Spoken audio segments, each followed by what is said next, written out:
மாணவர்களுக்கு வணக்கம். நாங்கள் சென்ற வாரம் இந்த 2019 மார்ச் பாஸ் பேப்பரை பற்றி நாங்கள் படிக்க துவங்கியிருந்தோம். நாங்கள் அதில் மல்டிபிள் சாய்ஸ் 5 பார்த்திருந்தோம். இன்றைக்கு நாங்கள் மீண்டும் அதை ஒருக்கா பார்த்து கொண்டு இருந்தா அன்றைக்கு நான் உங்களுக்கு சில ஆன்சர்களிலே டவுட் என்ற மாதிரி உங்களுக்கு சொல்லிட்டு போனேன். அதை நாங்கள் திருத்தி கொண்டு இன்றைக்கு குயிக்கா அதை பார்ப்போம். அப்ப இந்த இனா இரு பிரிவுகளான ஆனா மற்றும் ஆவண்ணாவை கொண்டுள்ளது. இரு பிரிவுகளின் கீழ் உள்ள எல்லா வினாக்களுக்கும் விடை தருக. அப்ப ஆனாவில மிகவும் பொருத்தமான விடையை தெரிவு செய்து பின்வரும் பல்தேர்வு வினாக்களுக்கு விடை தருவோம் என்று சொன்னா அது மல்டிபிள் சாய்ஸ். அப்ப பற்றாக்குறை என்ற நிகழ்வு ஏற்படுவதற்கான காரணம் நாங்கள் பார்த்தோம். தேவைப்பாட்டுடன் ஒப்பிடுகையில் வளங்களின் கிடைக்கும் தன்மை மட்டுப்படுத்தப்பட்டதாக காணப்படுகின்றது என்று. அது சரி. அப்ப அடுத்தது பின்வரும் எந்த விடயங்கள் நுண்பாக பொருளியுடன் தொடர்புடையது என்று சொல்லும் பொழுது வளமாக்கியின் பயன்பாட்டின் மீதான வளமாக்கி விலைகளின் மாற்றத்தின் தாக்கம். அப்ப வளமாக்கி பயன்பாட்டின் மீதான வளமாக்கி விலைகளின் தாக்கம் என்று சொல்லுவது விலை வளமாக்கி இதுல சொல்றது ஃபெர்டிலைசர், உரம். நாங்கள் விளக்கமாக சொல்லிக் கொள்வது உரம் என்று சொல்லி அந்த உர பயன்பாட்டின் மீதான விலைகளின் மாற்றத்தின் தாக்கம். அப்போ அது உரத்தின் விலை கூடக்க என்ன மாதிரி தொகைகள் இல்லாட்ட கேள்விகள் மாற்றமடையுது என்று சொல்லுவது நாங்கள் உங்களுக்கு தெரியும். நாங்கள் அது நுண்பாக பொருளியல்ல படிச்சிருந்தோம். ஆகவே அதுதான் அதுக்குரிய ஆன்சர். ஒரு சுதந்திர சந்தை பொருளாதாரத்தில் பொருளாதார நடவடிக்கை எவற்றினால் வழிநடத்தப்படுகின்றது என்று சொன்னால் விலைகள் மற்றும் தன்னார்வம். தன்னார்வம் என்பது செல்ஃப் இன்ட்ரெஸ்ட், அதாவது எங்களுடைய விருப்பம், கேள்வி. அப்ப விலைகள் மற்றும் கேள்வி மற்றதெல்லாம் ரபிஷ். அப்ப உங்களுக்கு இது விளங்கி இருக்க வேண்டும். அப்ப நாங்கள் முதலாவதுக்கு ஆவண்ணா, இரண்டாவதுக்கு ஈனா, மூன்றாவதுக்கு மீனான்னு பார்த்துட்டோம். அப்ப நான்காவதுக்கு என்னன்னு சொன்னா குறைந்து செல்லும் எல்லை பயன்பாட்டின் விதி. அதுல போன முறை நான் சின்ன இதொன்று விட்டிருப்பேன். என்ன அந்த ஆன்சர்ல ஏற்பட்ட மயக்கம். ஆனால் அது சரியான விடை என்னன்னு சொன்னால் தொடர்ச்சியாக அதிகமான அலகுகள் நுகரப்படும் பொழுது மொத்த பயன் ஒரு வீழ்ச்சி அடையும் விகிதத்தால் அதிகரிக்கின்றது. அது உண்மை. அப்ப நான் உங்களுக்கு போன முறை அந்த படமும் போட்டு காட்டியிருந்தேன். அதுல நீங்கள் பார்க்கணும், மொத்த பயன் வேகம் அதிகரிக்கும் பொழுது எல்லை பயன் என்பது, அதாவது அதிகரிக்கும் வீதம் அதிகமான அலகுகளை நுகரும் பொழுது மொத்த பயன் ஒரு வீழ்ச்சியடையும் வீதத்தால தான் அதிகரிக்கும். ஆரம்பத்தில் அதிகரிக்கும் வீதத்தால் அதிகரித்து பிறகு வீழ்ச்சியடையும் வீதத்தால் அதிகரிக்கும். அப்ப உள்ளதுக்குள்ள அந்த ஆன்சர் சரி என்றபடியால் நாங்கள் அதையும் ஈனா என்று எடுத்துக் கொள்ளுகின்றோம். அப்ப அஞ்சாவது இலங்கையின் மொத்த உள்நாட்டு உற்பத்தி புள்ளி விவரங்களின் தொகுத்தலை மேற்கொள்வது யார் என்று கேட்க, நான் போன முறை இலங்கை மத்திய வங்கி என்று சொன்ன ஞாபகம். ஆனா உண்மையின்படி ஆன்சர் புள்ளி விவர திணைக்களம் என்பது அவைகளுடைய மார்க்கிங் ஸ்கீமிலே சொல்லப்பட்டிருக்கின்றது. தொகை மதிப்பு மற்றும் புள்ளி விவர திணைக்களம் ஏன்னா அவர்கள் தான் உண்மையாகவே பப்ளிஷ் பண்ற இன்ஃபர்மேஷனை வெளியிடுறது அவர்கள் தான். அப்ப அடுத்தது ஆறாவது பின்வரும் கூற்றுகளில் காணப்படும் வெற்றிடங்களை பொருத்தமான விடை கொண்டு நிரப்புக என்று கிடக்குது. அப்ப இதுல பாருங்க, ஒரு பண்டத்திற்கான விலை டேஷ் விலையை விட குறைவாக காணப்படும் பொழுது அந்த பண்டத்தின் பற்றாக்குறையை ஏற்படுத்தலாம். அப்ப இதை நாங்கள் என்னென்று பார்க்கிறது? இதை நாங்கள் உங்களுக்கு தெரியும், நாங்கள் ஒரு கட்டுப்பாட்டு விலையை விதிப்பதை பற்றி நாங்கள் படிச்சிருக்கின்றோம். அப்ப கட்டுப்பாட்டு விலை என்பது என்ன, இல்லாட்ட கட்டுப்பாட்டு விலையை விதிப்பதை பற்றி நாங்கள் படிக்கணும்னா ஒரு சமநிலை விலையின் கீழே தீர்மானிக்கப்படுகின்ற விலை தான் கட்டுப்பாட்டு விலை. சமநிலை விலையின் மேல விதிக்கப்படுகின்ற விலை உத்தரவாத விலை. அப்ப இந்த கட்டுப்பாட்டு விலை விதிக்கப்படுவதற்கான காரணம் நுகர்வோரை பாதுகாக்கும் முகமாக அரசாங்கத்தின் தலையீட்டின் காரணமாக ஒரு கட்டுப்பாட்டு விலை விதிக்கப்படும்.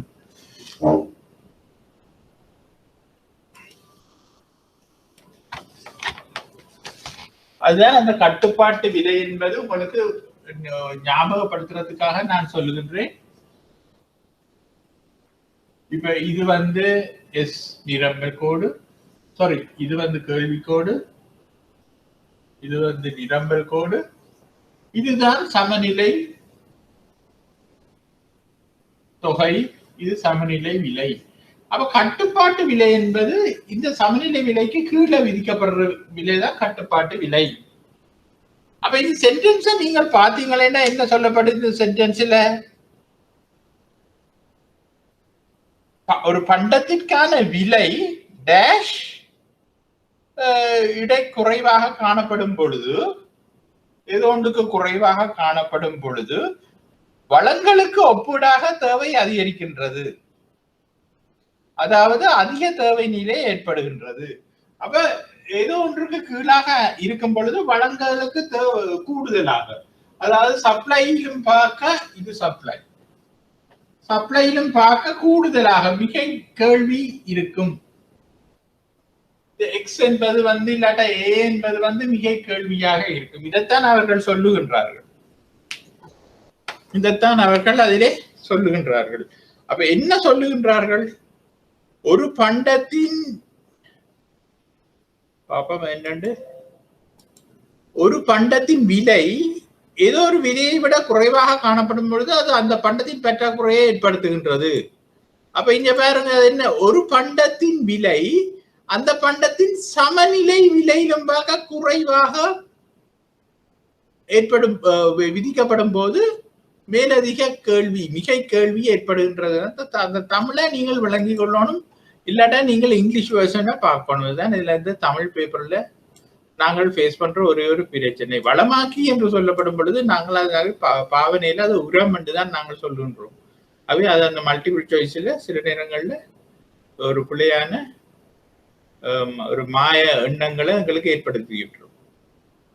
அப்ப ஒரு பண்டத்திற்கான விலை சமநிலை இல்லாட்ட சந்தை சமநிலையை விலையை விட குறைவாக காணப்படும் பொழுது அது அந்த பண்டத்தின் பற்றாக்குறையை ஏற்படுத்தலாம். சரிதானே? அப்ப இரண்டாவது என்ன?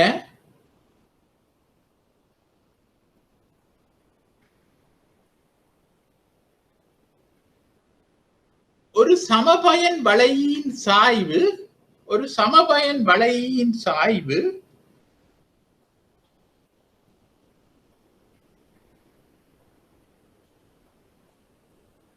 ஒரு பயன் வளையின் சாய்வு எல்லை மாற்று விகிதம் என்று நாங்கள் சொல்லிக் கொள்கின்றோம்.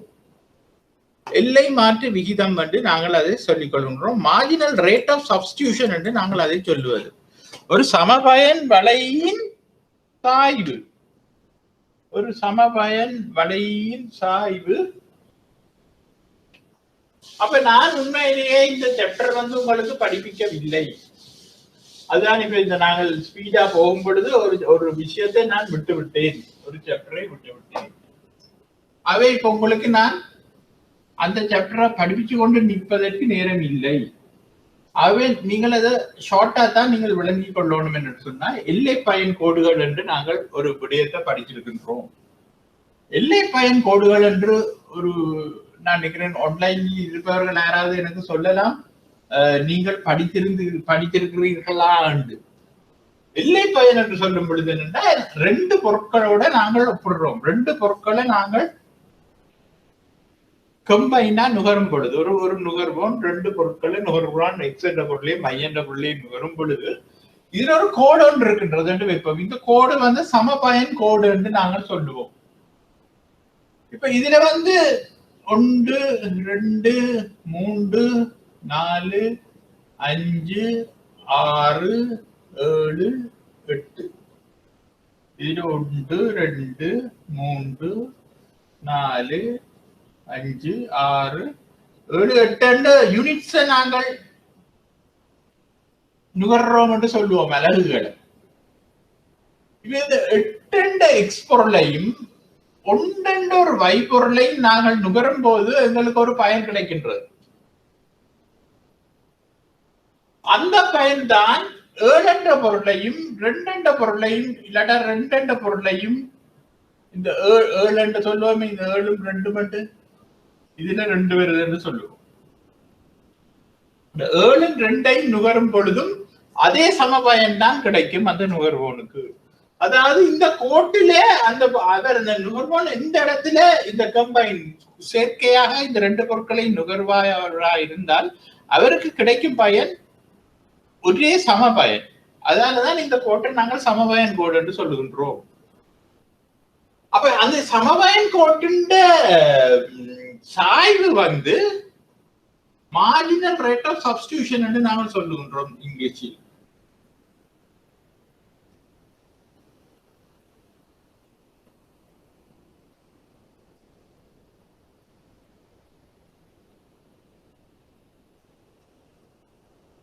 அதாவது MRS என்று சொல்றோம். மார்ஜினல் ரேட் ஆஃப் சப்ஸ்டிடியூஷன் என்றால் எல்லை பிரதியீட்டு விகிதம்.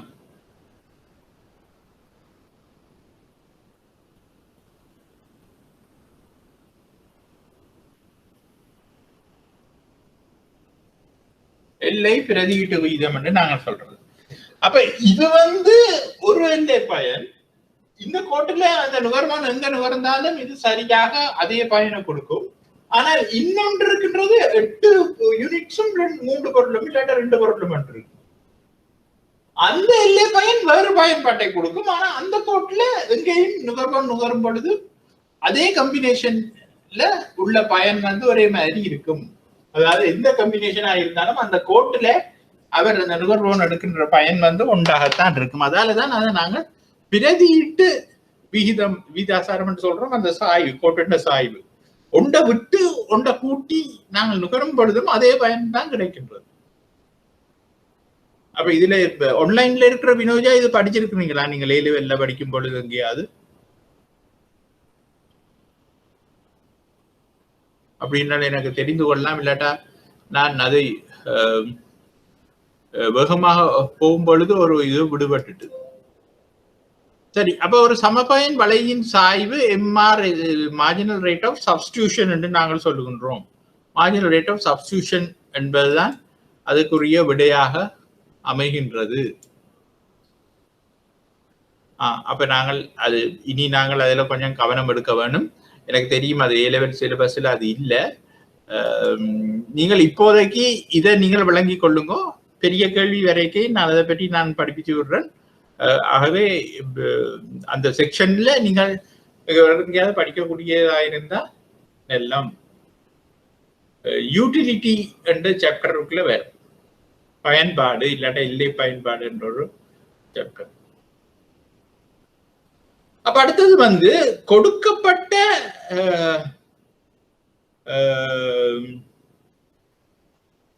கொடுக்கப்பட்ட ஒரு வருமான மட்டத்தில் மற்றும் கொடுக்கப்பட்ட விலை மட்டங்களில் ஒரு நுகர்வோரினால் கொள்வனவு செய்யக்கூடிய பொருட்களின் சேர்மானங்கள் நாங்க சொல்லிக் கொள்வது வந்து பட்ஜெட் பிரைஸ் லைன் என்று சொல்லிக் கொள்வோம். பட்ஜெட் பிரைஸ் லைன் என்று அதாவது எங்களோட பட்ஜெட்டுக்குள்ள நாங்கள் வேண்டிக் கொள்ளக்கூடிய விடயங்களை தான் நாங்கள் பட்ஜெட் பிரைஸ் லைன் என்று நாங்கள் சொல்லிக் கொள்கிறோம். அதாவது மட்டுப்படுத்தப்பட்ட வருமான நிலை ஒன்று இருக்கின்றது. எங்களுக்கு 2 பொருட்களை தரும் பொழுது ஒரு நுகர்வோரினால் அவ்விருவது பொருட்களின் கொள்வனவு செய்யக்கூடிய பல்வேறு சேர்மானங்களும் வரவு செலவு கோடு மூலம் பிரதிபலிக்கின்றது. அதுவும் கிட்டத்தட்ட இதிலே சொல்லப்பட்ட இந்த கோடு மாதிரி தான் இருக்கும்.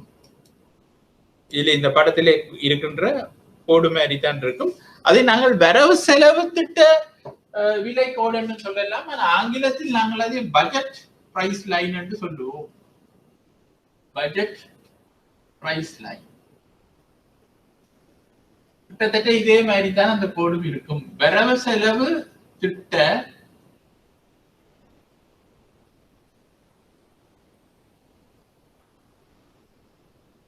விலை கோடு. அதாவது எங்களோட வரவு செலவு திட்டத்துக்கு ஏற்ற மாதிரி பொருட்களோட இதை நாங்கள் தெரிவு செய்கிறோம் என்றதுதான் அந்த அர்த்தம்.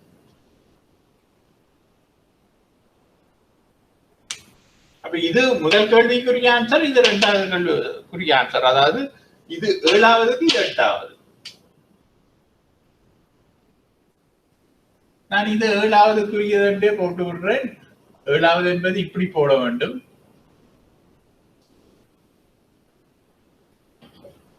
இது 8வது.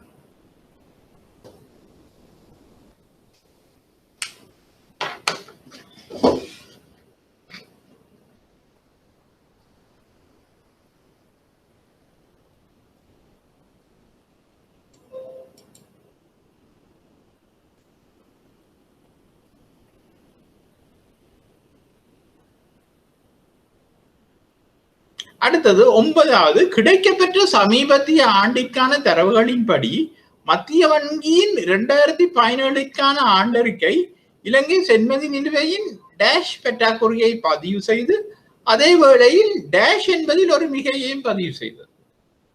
அப்ப இதுக்கு நீங்கள் என்ன செய்யணும்? அனுவல் ரிப்போர்ட்டை மேலோட்டமாக பார்க்க வேண்டும். அனுவல் ரிப்போர்ட்டை நீங்கள் எடுத்தீங்கள் என்றால் உங்களுக்கு நேரம் கிடைக்காட்டால் அதில் ஃபர்ஸ்ட் பேஜை பார்த்தீங்கன்னா ஒரு பேஜில் பிரீஃப் ஸ்டாட்டிஸ்டிக்கல் சம்மரி இருக்கு. 1 பேஜில் பிரீஃப் ஸ்டாட்டிஸ்டிக்கல் சம்மரி இருக்கு. அதுக்குள்ள சென்மதி நிலுவை தொடர்பான ஃபிகர்களும் இருக்கு. அப்ப அதெல்லாம் நாங்கள் இப்ப அதுக்காக இப்ப இருக்கிற நிலைமை 2017 நாங்கள் பார்க்கணும் இல்லை. இப்ப நீங்க எக்ஸாமுக்கு போய் 2020 வந்துடும். இந்த அடுத்த மாத கடைசியில வந்துடும். வந்தா நீங்கள் அதை பார்த்து கொண்டு போங்க. அப்ப எந்த கட்டத்திலையும் பைபிள் மாதிரி எக்கனாமிக்ஸ் படிக்கிறவங்களுக்கு இல்லாட்டா பேங்கிங் படிக்கிறவங்களுக்கு சென்ட்ரல் பேங்கின் அனுவல் ரிப்போர்ட் என்பது ஒரு பைபிள் மாதிரி இடைக்கிட பார்த்து கொள்ள வேண்டிய ஒரு விடயம். அதை நாங்கள் தவிர்த்துட்டு போக இயலாது. ஆகவே இங்க நாங்கள் சொல்லக்கூடியது என்னன்னு சொன்னா, இலங்கை சென்மதி நிலுவையின் என்னது மேலதிகமாக இருக்கின்றது? சேவைகள் கணக்கு மிகையாக இருக்கின்றது.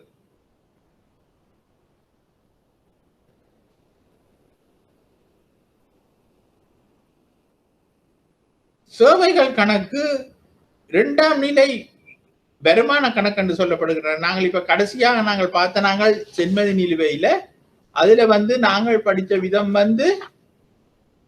நடைமுறை கணக்குக்குள்ள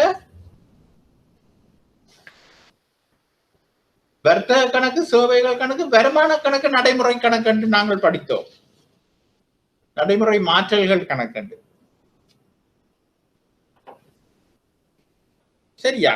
இதுல 2ஆம் வருமான கணக்கு, 2ஆம் நிலை வருமான கணக்கு என்பது நீங்கள் ஆங்கிலத்தில் அதை சரியாக பார்த்துக் கொள்ளுங்கள். 2ஆம் நிலை வருமான கணக்கு என்பது எது என்பது. இதுல வர்த்தக கணக்கு, சேவைகள் கணக்கு என்பது எங்களுக்கு வடிவா தெரியும். வருமான கணக்கு, நடைமுறை மாற்றல்கள் கணக்கு என்பது உங்களுக்கு தெரியும். கரண்ட் என்னென்று சொல்லுவோம் நாங்கள், அது டிரான்ஸ்ஃபார்ம் மாற்றல்கள். ஏதாவது அங்கு வெளிநாட்டில இருந்து வர உழைத்து ஆக்கள் அனுப்புற காசுதான் மாற்றல்களை கணக்கு நாங்கள் படிச்சிருக்கிறோம். நீங்கள் இதை செக் பண்ணி கொள்ளுங்க. 2ஆம் நிலை வருமான கணக்கு என்பது அதுல எதை சொல்லப்படுகின்றது என்பது. அப்ப மிகையாக இருந்தது சேவைகள் கணக்கும் வருமான கணக்கு. பற்றாக்குறையாக இருந்தது பொருட்கள் கணக்கு மற்றும் ஆரம்ப நிலை வருமான கணக்கு.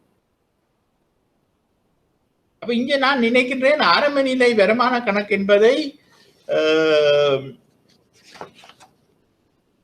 வருமான கணக்கென்று நாங்கள் படிச்சிருக்கின்றோம். 2ஆம் நிலை வருமான கணக்கு என்பது நடைமுறை மாற்றல்கள் கணக்காக இருக்க வேண்டும். அதை நீங்கள் செக் பண்ணி கொள்ளுங்க. ஆனால் பற்றாக்குறையா இருப்பது ட்ரேட் அக்கவுண்ட், வர்த்தக கணக்கும் ஆரம்ப நிலை வருமான கணக்கும். மிகையாக இருந்தது சேவைகள் கணக்கும் 2ஆம் நிலை வருமான கணக்கும். அப்ப எங்களுக்கு கொஞ்சம் ஜெனரல் நாலேஜ் இருக்க வேண்டும். என்னன்னா இந்த நாட்கள்ல இலங்கையின் வருமானம் சேவைகளினூடாகத்தான் கூடுதலாக கிடைக்கின்றது. சேவைகள் என்று நாங்கள் சொல்லும்போது ஹாபர் மூலமாக நிறைய வெளிநாட்டு செலாவணி வருகின்றது. துறைமுகத்துல கப்பல்கள் போகும் பொழுது விமான சேவைகள் மூலம், அதுகள் மூலமா மற்றது இன்சூரன்ஸ்கள், அதுகள் மூலமாக நிறைய வெளிநாட்டு செலாவணி கிடைக்கின்றது. அதே சமயம் நான் சொன்ன அந்த நடைமுறை மாற்றல்கள் மூலமாகவும் நிறைய செலாவணி எங்களுக்கு கிடைத்து கொண்டிருக்கின்றது. அப்ப அந்த 2 கணக்கும் பிளஸ்ஸாக இருந்திருக்கும். மைனஸாக இருந்தது ட்ரேட் அக்கவுண்ட். நான் சொன்னேன் ட்ரேட் டெபிசிட் தொடர்ந்து இருந்து கொண்டிருக்கும். அப்ப ட்ரேட் அக்கவுண்ட் எங்களுக்கு தெரியும், இதையும் என்று சொல்லிக் கொள்ளலாம். அப்ப இலங்கை சென்மதி நிலுவையின் வர்த்தக கணக்கு என்று சொல்லுவோமே, வர்த்தக கணக்கு ஒரு பற்றாக்குறையை பதிவு செய்த அதே வேளையில் சேவை கணக்கு என்பதில் ஒரு மிகையை பதிவு செய்தது என்று சொல்லிவிடலாம்.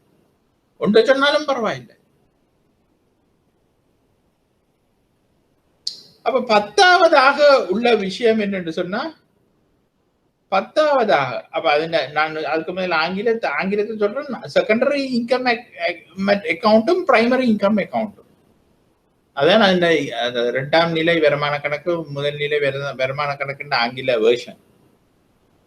அப்ப 10வது நாங்கள் பார்த்தமாக இருந்தால் 2018 ஐக்கிய அமெரிக்க டாலருக்கு எதிரான இலங்கை ரூபாய் ஏறத்தாழ அந்த நேரத்துல 16% தேய்மானம் அடைந்திருந்தது.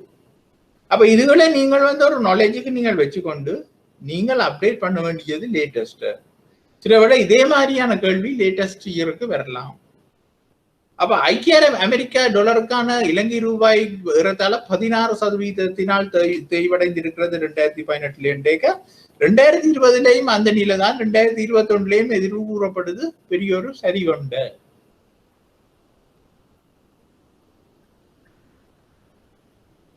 அப்ப இது இந்த இடத்துல நான் இன்னொன்று சொல்ல விரும்புகின்றேன் என்னென்னால் தற்போது இருக்கும் செல்வந்த நிலுவை பிரச்சனைகளை தீர்ப்பதற்கு இலங்கை அரசாங்கத்தின் சார்பில் மத்திய வங்கி IMF சர்வதேச பன்னாட்டு நாணய நிதியத்தை உதவியை நாடி இருக்கின்றது $1.6 பில்லியன் கேட்டு. அப்ப அந்த நேரத்துல என்னென்ன நடக்கும் என்பது எங்களுக்கு தெரியாது அந்த காசு கிடைக்கும் பொழுது. அப்ப 2வது கேள்விக்கு நாங்கள் போவோம். முதலாவது கேள்வி எப்பவுமே எங்களுக்கு கம்பல்சரி கேள்வியாக போய்விட்டது. அப்ப 2வது கேள்வியை பார்ப்போம். என்னன்னு சொன்னால் இலங்கை மத்திய வங்கியின் அறிக்கைகளில் இருந்து 2016 2018 காலப்பகுதிக்கான இலங்கையின் தேர்ந்தெடுக்கப்பட்ட பேரண்ட பொருளாதார குறிகாட்டிகள் பின்வரும் அட்டவணையில் காட்டப்படுகின்றன. அட்டவணையில் தரப்பட்டுள்ள தரவுகளின் அடிப்படையில் பின்வரும் வினாக்களுக்கு பதிலளிக்கவும். அப்ப இது பாருங்க 2017-18 உண்மை மொத்த உள்நாட்டு உற்பத்தியின் வளர்ச்சி. அப்ப உண்மை என்பது என்னென்ன நாங்கள் பார்த்த நாங்கள் தானே. ஏனென்றா பணவீக்கத்துக்கு அட்ஜஸ்ட் பண்ணப்பட்டது உண்மை, ரியல். நாமினல் ரியல், பெயரளவு உண்மை என்று நாங்கள் பார்த்தோம். அப்ப 2016 4.5% வளர்ச்சி ஜிடிபி இன் ரியல் டேர்ம்ஸ் இங்கிலீஷ்ல சொல்றது. 2017 3.1, 2018 3வது காலாண்டுல 2.9 இருந்திருக்கின்றது. கொழும்பு நுகர்வோர் விலை சுட்டன் விலை பணவீக்கம் அது தொடர்பான பணவீக்கம் 4%, 6.6, 4.5 இருந்திருக்கின்றது. நியதி ஒதுக்க வீதம் ஆண்டு இறுதியில் 7.5, 7.5, 6% இருக்கின்றது. அரசுரை மற்றும் கொடைகள் மொத்த உள்நாட்டு உற்பத்தியின் சதவீதமாக அரசுரை மற்றும் கொடைகள் என்பது அரசாங்கத்தின் சார்பான இன்கம் மற்றும் கொடைகள், அதாவது எங்களுக்கு கிடைச்ச கிராண்ட்ஸ் 14.2%, 13.8 மற்றும் 15.7 மதிப்பீடு. அரசு செலவினம் மொத்த உள்நாட்டு உற்பத்தியின் சதவீதமாக 19.6, 19.4, 20.4 மதிப்பிடப்பட்டது. பன்னாட்டு ஒதுக்குகள் ஐக்கிய அமெரிக்க டாலர் பில்லியன்கள்ல ஆண்டு இறுதியில். பன்னாட்டு ஒதுக்குகள் என்பது என்ன நாங்கள் அடிக்கடி பார்த்து கொண்டிருந்தோம். வெளிநாட்டு நாணய ஒதுக்குகள் என்று சொல்லிக் கொண்டிருந்தோம். அது 6 பில்லியனாக இருந்திருக்கின்றது, 7.9 இருந்திருக்கின்றது, பிறகு 6.9 இருந்திருக்கின்றது 2018. வர்த்தக நிலுவை நான் சொன்னேன் ட்ரேட் டெபிசிட் இல்லடா ட்ரேட் பேலன்ஸ், கண்ணால பார்க்கக்கூடிய பொருட்கள் ஏற்றுமதி மைனஸ் இறக்குமதி ஐக்கிய அமெரிக்க டாலர் பில்லியன்கள்ல 8.9, 9.6 பில்லியன், 10.3. நான் உங்களுக்கு ஏற்கனவே சொல்லிக் கொண்டிருந்தேன் நான் சராசரியாக $10 பில்லியன் ட்ரேட் டெபிசிட் வந்து கொண்டிருக்கின்றது எங்கட நாட்டில் என்று. அது போன வருஷம், அதாவது 2020ஆம் ஆண்டு இந்த இறக்குமதி கொஞ்சம் கட்டுப்பாடுகள் கொண்டபடியா $6 பில்லியன் ஏதோ குறைந்தது என்று உத்தியோக பெற்ற தகவல்கள் சொல்லுகின்றது. அப்ப இங்க பாருங்க, அவதானிக்கக்கூடிய ஏதேனும் போக்கினை எடுத்துக்காட்டி 2016 முதல் 2018 வரையிலான காலப்பகுதியின் உண்மை துறையின் செயலாற்றத்தை சுருக்கமாக விவரிக்கவும். அவதானிக்கக்கூடிய ஏதேனும் போக்கினை எடுத்துக்காட்டி 2016 முதல் 2018 வரையிலான காலப்பகுதியில் உண்மை துறையின் செயலாற்றத்தை சுருக்கமாக விவரிக்கவும். அப்ப உண்மைத்துறை முதலாவது ஐட்டத்தை நீங்கள் விளங்கப்படுத்தி விடுங்க. அப்ப உண்மைத்துறை என்பது என்ன, மொத்த உள்நாட்டு உற்பத்தியின் உண்மைத்துறை என்பது என்ன, பணவீக்கத்துக்கு அட்ஜஸ்ட் பண்ண ஒரு விடயம். அது 2018 4.5% இருந்து 3.1% குறைந்தது. அது பிறகு இந்த 3வது காலாண்டில் 2018 3வது காலாண்டில் 2.9 மேலும் குறைவடைந்து உள்ளது. அந்த ட்ரெண்டை பற்றி நாங்கள் சொல்லிவிட்டா சரி.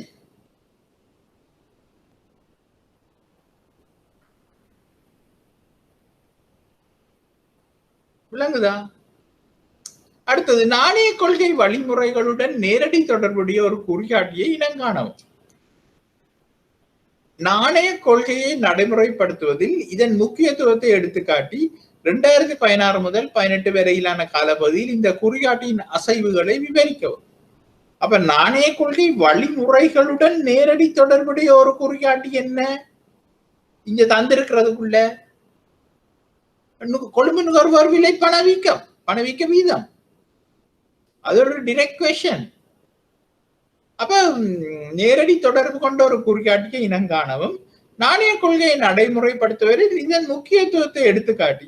அப்ப நாணய கொள்கையை நடைமுறைப்படுத்துவதில் இதில் என்ன முக்கியத்துவம் இருக்கின்றது? முதலாவது நாங்கள் இந்த பணவீக்க வீதம் என்ன மாதிரி இருக்கின்றது என்பதை நாங்கள் முதல் எழுதுவோம். 4 வீதமாக இருந்தது இத்தனையாம் ஆண்டு 6.6 வீதமாக அதிகரிச்சு பிறகு 4.5 அடுத்த ஆண்டில் குறைவடைந்திருக்கின்றது. அந்த 2018 என்பது தற்காலிகமானது, கன்ஃபார்ம் பண்ணப்படவில்லை, கன்ஃபார்ம் பண்ணப்படாத ஒரு ஃபிகர்.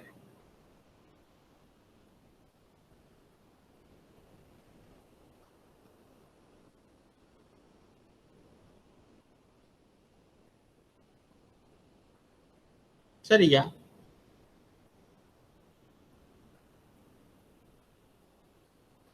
அடுத்தது நாணய கொள்கை வழிமுறையுடைய இன்னொரு விடயம், அதுக்குள்ள அவதானிக்கப்பட்ட விடயம் என்ன? இன்னொரு விடயம் நியதி ஒதுக்க வீதம். நியதி ஒதுக்க வீதம் என்பதும் நாணய கொள்கை வழிமுறைகளுடன் நேரடி தொடர்பு கொண்டது. அப்ப நியதி ஒதுக்க வீதம் என்றால் நாங்க என்னன்னு சொல்லுவோம்? முதல்ல நாங்க படிச்சிருக்கின்றோம் SRR என்று சொல்லப்படுகின்ற ஸ்டாட்யூட்டரி ரிசர்வ் ரேஷியோ. அப்ப அந்த SRR பற்றி நாங்கள் எழுதி போட்டு அந்த SRR என்பது 7.5 7.5 6 வீதமாக இருக்கின்றது. அப்போ 7.5 வீதமாக இருப்பது ஒரு ரேட் என்று சொன்னா 2016லயும் 17லயும் அது 7.5 வீதமாக வைத்திருந்து போட்டு 2018 அது 6 வீதமாக குறைவடைகின்ற என்று சொன்னால் மத்திய வங்கிக்கு வேணும் ஒரு கொஞ்சம் தளர்த்தப்பட்ட நாணய கொள்கை, பண நிரம்பலே அதிகரிக்க தேவைப்பாடு ஒன்று இருந்தது. அதால 2018 அது கொஞ்சம் குறைவடைந்திருக்கின்றது. அப்ப SRR என்பது என்ன? வணிக வங்கிகள் தாங்கள் வச்சிருக்கின்ற வைப்புகள்ல ஒரு குறிப்பிட்ட விதம் மத்திய வங்கியில வச்சிருக்கணும். ஏனென்று சொன்னா வணிக வங்கிகள் அந்த கேள்வி வைப்புகளினூடாக பணமாக்கத்தை ஏற்படுத்தக்கூடிய தன்மையை கொண்டிருக்கின்றன. அப்ப இப்படி நாங்கள் வச்சிருப்பதால அது கண்ட்ரோலுக்குள்ள கொண்டு வரலாம். அப்ப நாங்கள் அது தொடர்பான பெருக்கி எல்லாம் படிச்ச நாங்கள். அப்ப அதை இதுல நீங்கள் சுருக்கமா சொல்லிவிட்டா சரி.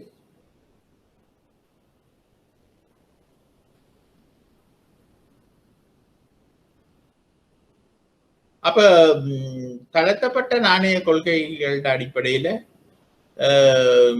மத்திய வங்கியின் போக்கு காணப்படுகின்றது என்று நீங்கள் சொல்லிவிடலாம். ஆரம்ப 2 வருடங்களிலும் நிலையாக வைத்திருந்த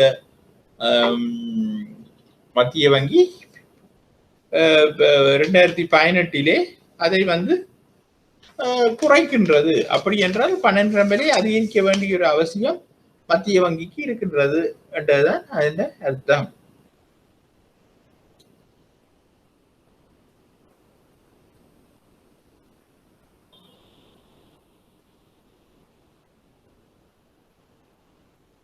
அப்ப அடுத்தது அட்டவணையில் தரப்பட்டுள்ள பொருத்தமான குறிகாட்டிகளை பயன்படுத்தி 2016 முதல் 18 வரையிலான காலப்பகுதியில் வெளிநாட்டு துறை செயலாற்றும் பற்றி விளக்கவும். வெளிநாட்டு துறையை பற்றி செயலாற்றுறதுன்னா நாங்கள் என்ன தேதியில கதைக்கலாம்? பன்னாட்டு ஒதுக்குகளை பற்றி கதைக்கலாம், வர்த்தக நிலுவையை பற்றி கதைக்கலாம். அப்ப பன்னாட்டு ஒதுக்குகளும் வர்த்தக நிலுவையும் இதிலே தரப்பட்டுள்ள வெளிநாட்டு துறை தொடர்பான செயலாற்றங்கள் என்று சொல்லி போட்டு பன்னாட்டு ஒதுக்கம் என்பது என்ன? ஃபாரின் ரிசர்வ், நாங்கள் ரிசர்வா வச்சிருக்கிறது.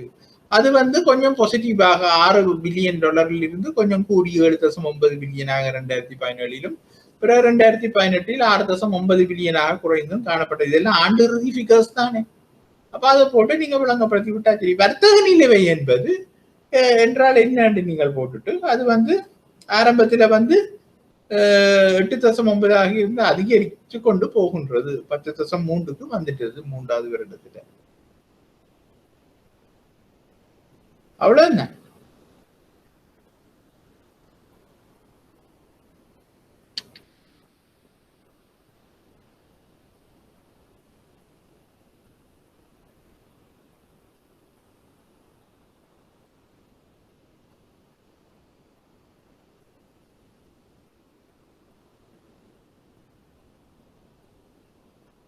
அப்ப அடுத்ததான் நாங்கள் பார்க்கிறது வந்து 2016, 17 மற்றும் 18க்கான வரவு செலவு திட்ட பற்றாக்குறையை கணக்கிட்டு இவ்வகையிலான பற்றாக்குறைகளை நிதியிடுவதற்கு அரசுக்கு கிடைக்கப்பட்டுள்ள தேர்வுகளை சுருக்கமாக விவரிக்க என்று சொல்லி இருக்கிறது.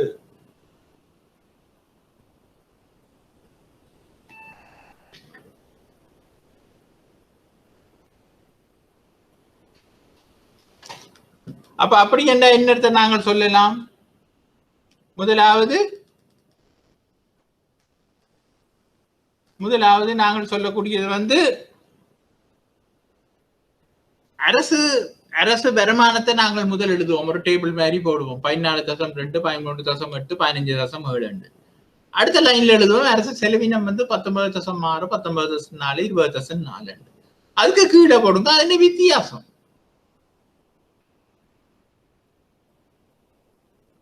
வித்தியாசம் எவ்வளவு? 5.4 மைனஸ் 5.4 முதலாவது வருஷத்துக்கு, -5.6 இரண்டாவது வருஷத்துக்கு, -4.7 மூன்றாவது வருஷத்துக்கு. அப்படி போட்டுட்டு நாங்கள் அதை விளங்கப்படுத்தி விடுவோம். அதாவது இவ்வாறான பற்றாக்குறையை நிதியிடுவதற்கு அரசுக்கு கிடைக்கப்பட்டுள்ள தேர்வுகளை சுருக்கமாக விளக்குக. முதலாவது உள்நாட்டில் உள்நாட்டு கடன் பெறுதல். உள்நாட்டு கடன் பெறுதல்னா மத்திய வங்கிய நூடாக திரைசேரி உண்டியல்கள், திரைசேரி முறிகளின் மூலமாக கடன்களை பெற்றுக் கொள்ளுதல். அப்ப நீங்கள் அது முக்கியமாக செய்ய வேண்டியது திரைசேரி உண்டியல், திரைசேரி முறியல் என்றதை நீங்கள் போடணும் வேண்டாம். அது on behalf of the government, central bank issue பண்ணி அதை எடுத்து கொடுக்கும். அப்ப இரண்டாவது விடயம் என்னன்னு சொன்னா வெளிநாட்டுல இருந்து நாங்கள் கடன் பெறலாம். வெளிநாட்டுல நாங்கள் இதை வித்திருக்கலாம். வெளிநாட்டுல இருக்கிற எங்களோட சொத்துக்களை ஏதாவது வித்து நாங்கள் காசை பெறலாம். இல்லாட்டா வெளிநாடுகள்ல இருக்கிற அரசாங்கங்கள்கிட்ட இருந்து நாங்கள் வெளிநாட்டு செலாவணியில கடன் பெறலாம். அப்படி இல்லையென்றா அந்த ரோட் ஷோ என்று சொல்லப்படுகின்ற சில முறைகளின் மூலம் வெளிநாடுகளுக்கு சென்று வெளிநாட்டு சந்தைகளிலே இலங்கையின் பிணை முறிகளை விற்பனை செய்தது. அப்ப டாலர்ல நாங்கள் பிணை முறிகளை இத்தனை வட்டி வீதத்துக்கு நாங்கள் இஷ்யூ பண்றோம் என்று சொல்லி வெளிநாட்டுல, அதாவது உள்நாட்டுல நாங்கள் பிணை முறிகளை இஷ்யூ பண்ற மாதிரி வெளிநாட்டுல இஷ்யூ பண்ணி காசை பெறலாம். அப்ப இந்த 3 முறைகளை நாங்கள் சொல்லலாம். அடுத்தது உள்நாட்டிலேயோ வெளிநாட்டிலேயோ அரசாங்கத்துக்கு சொந்தமான சொத்துக்கள், அரசாங்க கம்பெனிகள், அரசாங்க இதுகளையோ வித்து வெளிநாடுகளுக்கு வித்து காசப்படுவது. அதுவும் வரவு செலவு திட்ட பற்றாக்குறையை நிவர்த்தி செய்வதாக அமையும்.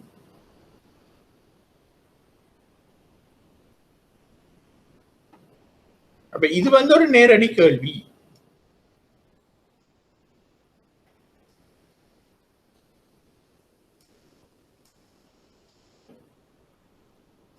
அப்ப நிரம்பல் விதி மற்றும் கேள்வி விதியின் அடிப்படையிலான சந்தை பொறிமுறை கோட்பாடு என்பது ஒரு வளத்திற்கான நிரம்பல் மற்றும் அந்த வளத்திற்கான கேள்விகளுக்கு இடையிலான தொடர்பை விளக்குகின்றது.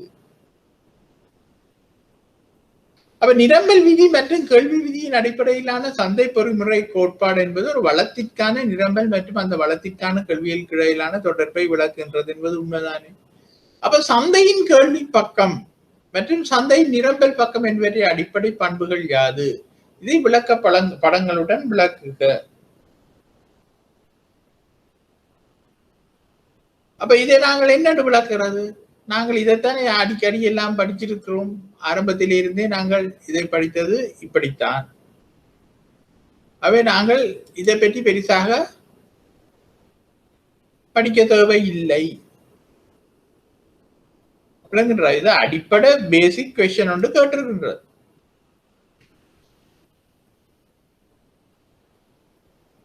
அப்ப நாங்கள் கேள்வி என்றால் என்ன என்றதை நாங்கள் நுகர்வோருடைய இயல்பை வச்சு நாங்கள் சொல்லலாம். அப்போ நுகர்வோண்ட பண்பு பகுத்தறிவின்படி ஒரு பொருளுக்கான விலையை அதிகரிக்கும் பொழுது அந்த பொருட்களுக்கான கேள்வியை குறைப்பார் நுகர்வோர். அதே மாதிரி பொருளுக்கான கேள்வி விலை குறையும் பொழுது பொருட்கான கேள்வியை கூட்டுவார் நுகர்வோர் என்றதை நாங்கள் போட்டு விட்டா சரி. அப்ப கேள்வி விதியின் பயன்பாட்டை பற்றி நாங்கள் ஒரு வரியில சொல்லலாம். அதாவது உங்களுக்கு ஞாபகம் இருக்கும், நான் முதலாவது கிளாஸ்லயோ 2வது கிளாஸ்லயோ அந்த யூட்டிலிட்டி தியரி என்று ஒன்று படிப்பிச்சிருந்தேன். மார்ஜினல் யூட்டிலிட்டி, அந்த குறைந்து செல்லும் பயன், கூடி செல்லும் பயன், அதுகளை பற்றி நாங்கள் கொஞ்சம் படிச்சிருந்தோம். அப்ப அதையும் நீங்கள் சொல்லலாம். அப்ப இதை விளக்கப்படங்களுடன் செய்க என்று சொன்னா நீங்க சிம்பிளா ஒரு கேள்வி கோட்டையும் நிரம்பல் கோட்டையும் போட்டு விளங்கப்படுத்தலாம். அது இன்னும் உங்களுக்கு சுகமாக இருக்கும். நான் சொன்ன மாதிரி விளக்கப்படுத்தி போட்டு ஒரு கேள்வி கோட்டை இரண்டா விளக்கப்படம் என்று கேட்கும் பொழுது நீங்க விளக்கப்படத்தை கொடுக்காட்டா மார்க் குறைஞ்சிரும். அவர் பேசிக்கான முதலாவது கிளாஸ்ல நாங்கள் வளங்கள் தேவைகளை பற்றி படிச்சிருந்தோம். 2வது 3வது கிளாஸ்ல நீங்கள் படிக்கும்போது நாங்கள் கேள்வியை பற்றி படிச்சிருந்தோம். கேள்வி என்றால் மேலிருந்து கீழாக போகும். ஏன் அந்த மேலிருந்து கீழாக போகின்றது? விலை, இது விலை, இது ஒரு தொகை, இது இதன்னும் பொழுது குறைஞ்சு கொண்டு போகும். நிரம்பல் என்பது என்ன? அது இப்படி இருக்கும். நிரம்பல் விற்பனையாளன் குறைந்த பொருள்ல குறைந்த விலையில குறைந்த பொருளையும் கூடிய விலையில கூடிய பொருளையும் விற்பனை செய்ய முற்படுவான் என்பது அதுல சொல்லப்படுகின்றது.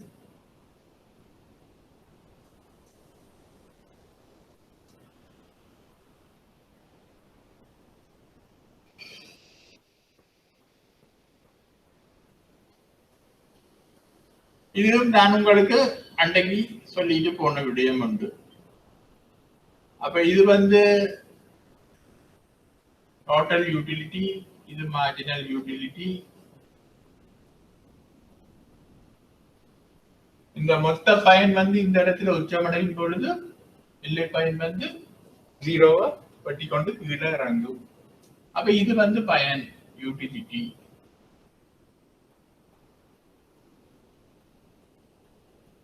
இதுதான் பயன்.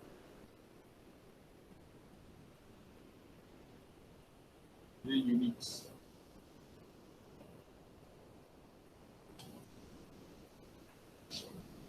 அப்ப இதை போட்டு நீங்கள் இந்த கிராஃபையும் கீறி நீங்கள் விஷயத்தை விளங்கப்படுத்தி விட்டீங்களா தெரியும்.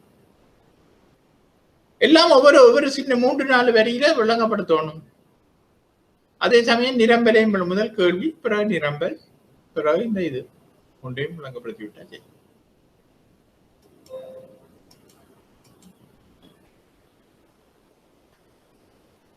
பொருளியலில் சந்தை தீர்ப்பனவு, மார்க்கெட் கிளியரிங் என்னும் சம்பவத்தை இவ்வாறு விளக்குவீர். இதை விளக்கப்படங்களுடன் சுருக்கமாக விளக்குக. அப்ப மார்க்கெட் கிளியரிங் என்பது என்ன?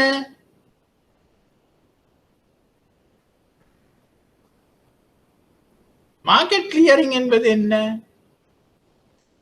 சமநிலை விலை, சமநிலை தொகை என்பதுதான் அது சொல்லுகின்றது. அவை நான் இதை அளிக்கின்றேன்.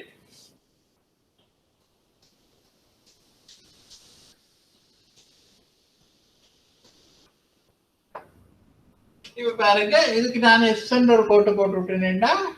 இது சமநிலை விலை, சமநிலை தொகை.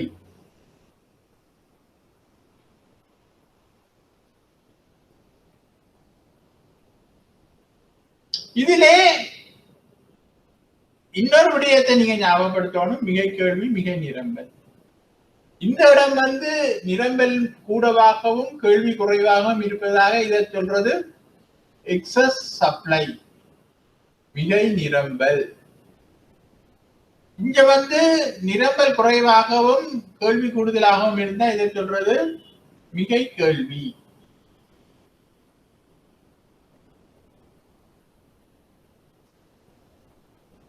அப்ப இதைத்தான் அந்த கேள்வி இதுல கேட்கப்படுகின்றது. அப்ப இதை நாங்கள் சுருக்கமாக சொல்லிவிட்டீங்கன்னா சரி. கேள்வி நிரம்பலும் சந்திக்கும் இடத்தில் சமநிலை விலை, சமநிலை தொகை தீர்மானிக்கப்படுகின்றது. நுகர்வோருடைய விருப்பங்களும் உற்பத்தியாளருடைய விருப்பங்களும் ஒன்றுக்கொன்று முரண்பட்டு இருக்கும் பொழுது ரெண்டுமே சந்திக்கின்ற இடத்தில் சமநிலை விலை. அந்த இடத்துலதான் நுகர்வோன் கொள்வனவு செய்வான். அதே சமயம் உற்பத்தியாளரும் அந்த இடத்துலதான் அந்த அவ்வளவு பொருட்களை விற்பனை செய்வான். அவை அந்த விலையில அத்தனை பொருட்கள் வாங்கி விற்பது சந்தை சமநிலை. அதுக்கு கீழே உள்ள ஒரு குறிப்பிட்ட விலையை நாங்கள் எடுத்துக்கொண்டா அங்க கேள்வி கூடுதலாக இருக்கும். அவை அது மிகை கேள்வி. அதுக்கு குறைவான ஒரு இடத்துல நாங்கள் இது இருக்குமாக இருந்தால் அதை நாங்கள் சொல்லுவது மிகை நிரம்பல். அதுக்கு மேலே உள்ள இடம் அதை சொல்றது நாங்க மிகை நிரம்பல்.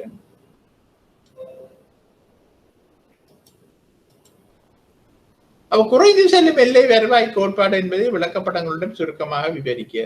குறைந்து செல்லும் எல்லை விளைவு கோட்பாடு என்பதுதான் அந்த நான் இப்ப கீறி போட்டு அளிச்ச விஷயத்த நீங்கள் இதுல விளக்கமாக 3வது செக்ஷன் என்றபடியா இதுல நீங்க விளக்கமாக சொல்லி அதுல நீங்கள் சொல்ல வேண்டியது முக்கியமான விடயம் என்னென்று சொன்னா குறைந்து செல்லும் எல்லை வருவாய்கள் கோட்பாடு, குறைந்து செல்லும் எல்லை பயன் இல்லை எல்லை வருவாய். அப்ப அதே மாதிரியான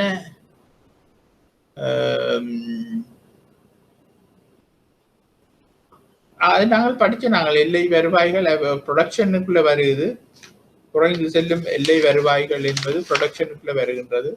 அதை நாங்கள் அதே மாதிரி நாங்கள் படிச்ச குறைந்து செல்லும் எல்லை பயன் மாதிரியான அதே மாதிரியான ஒரு விடயம்.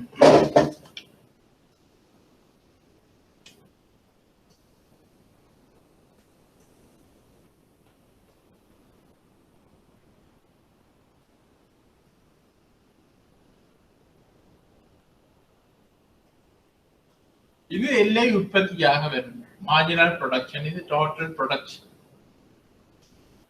உங்களுக்கு இதுகள் ஞாபகம் இருக்கும் என்று நான் நினைக்கின்றேன்.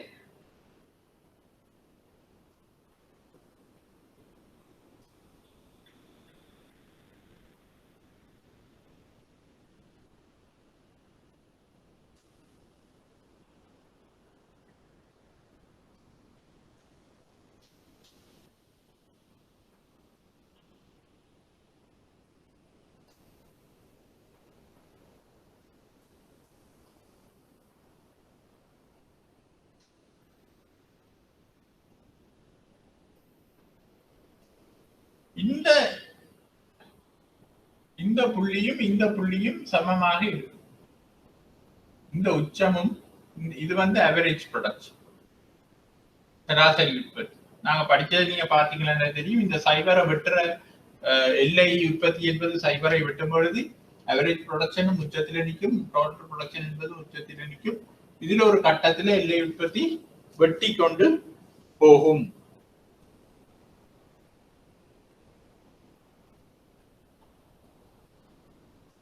இதுல ஒரு கட்டத்துல எல்லை உற்பத்தி என்பது வெட்டி கொண்டு போகும்.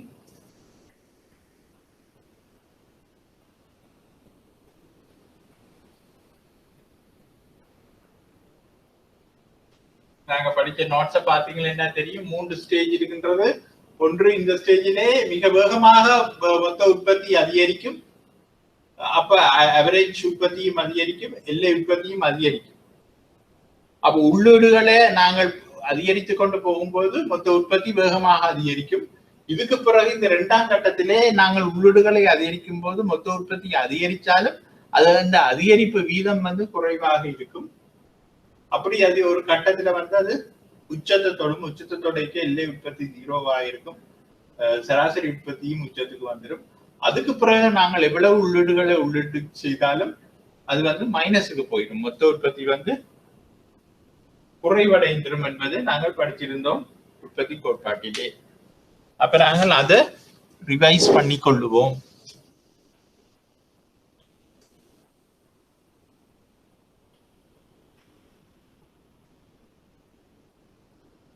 உங்களுக்கு அதை கீறணும்னா நீங்கள் அதை கீறிக்கொள்ளுங்கள்.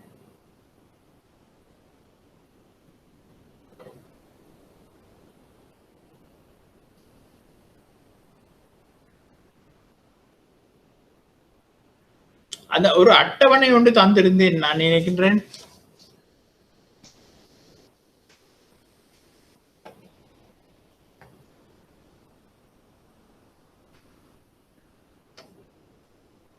ஒரு அட்டவணை ஒன்று நாங்கள் உற்பத்தி கோட்பாட்டுக்குள்ளே படிச்சிருந்தோம். அந்த அட்டவணையை நீங்கள் வச்சுக்கொண்டு படத்தை கீறினா சரியாக அந்த படம் சேரும். இல்லாவிட்டா அந்த படத்துல ஒரு பிழைகள் வர சான்சஸ் இருக்கின்றது.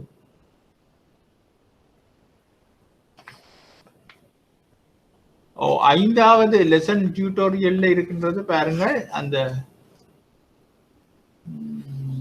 அஞ்சாவது இல்ல உற்பத்தி கோட்பாடு தியரி ஆஃப் ப்ரொடக்ஷன் 7வது. நான் அதில் சொல்லி இருக்கின்றேன், எல்லாம் விளக்கமாக இருக்கின்றது. 7வது லெசன்ல 6வது பக்கத்துல ஒரு அட்டவணை இருக்கின்றது. அந்த அட்டவணையை வைத்து நீங்கள் படத்துக்கு இருந்தீங்கன்னா உங்களுக்கு அது சரியாக வரும். அப்ப இதை பிரீஃபா நீங்க விளங்கப்படுத்தினா சரி. நீங்க பிரீஃபாக விளங்கப்படுத்தினா சரி. உற்பத்தி செயற்பாட்டின் போது ஏனைய உற்பத்தி காரணிகள் நிலையாக உள்ள சந்தர்ப்பத்தில் அதை நாங்கள் அதுல சொல்லிக் கொள்ளணும். உற்பத்தி செயற்பாட்டின் போது ஏனைய உற்பத்தி காரணிகள், அப்ப எங்களுக்கு 4 உற்பத்தி காரணிகள் இருக்கின்றன. அதுல 2ஐத்தான் நாங்கள் பார்ப்போம் இங்கே. அதுல ஒன்று நிலையாக இருக்கும் சந்தர்ப்பத்தில் மற்றது ஒரு காரணியை கூடுதலாக உற்பத்தியில் ஈடுபடுத்தப்படும் போது நாங்கள் பொதுவாக உழைப்பைத்தான் நாங்கள் இங்க மாறுங்காரணியாக எடுப்போம். குறிப்பிட்ட ஒரு நிலையின் பின் அதன் பயன் குறைவடையும் வீதத்தினால் அதிகரித்தல் குறைந்து செல்லும் எல்லை பயன் விதி என்று நாங்கள் சொல்லுகின்றோம். அது எல்லை உற்பத்தி என்று சொல்லலாம், பயன் என்று சொல்லலாம். ரெண்டுக்கும் ஒன்றுதான்.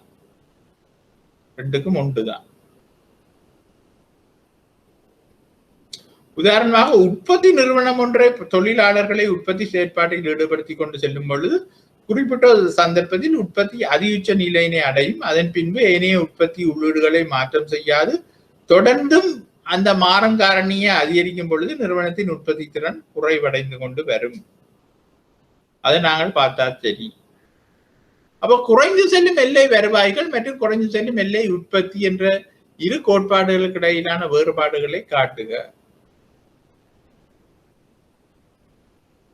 அப்ப ஒன்று என்ன, உற்பத்தியுடன் தொடர்புடைய காரணிகளில் ஒரு காரணியை உச்சமட்ட நிலை வரை உற்பத்தியில் ஈடுபடுத்திய பின் அக்காரணியை மேலும் ஈடுபடுத்துவதன் மூலம் பலன் பெற முடியாதென குறைந்து செல்லும் எல்லை உற்பத்தி வீதி மூலம் சுட்டி காட்டப்படுகின்றது. அதுதான் அந்த விடயம் என்று நாங்கள் முந்தையே படிச்சிருக்கின்றோம்.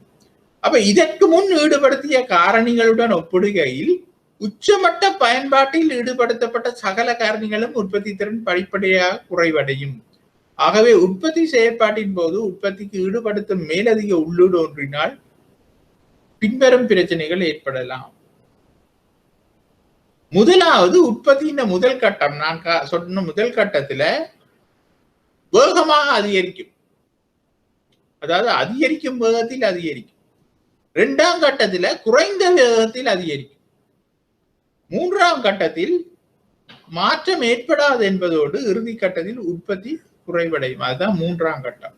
அந்த 3ஆம் கட்டம் துவங்கும் பொழுது மாற்றம் ஏற்படாது என்றிட்டு அது அந்த 3ஆம் கட்டத்துல உற்பத்தி குறைவடையும்.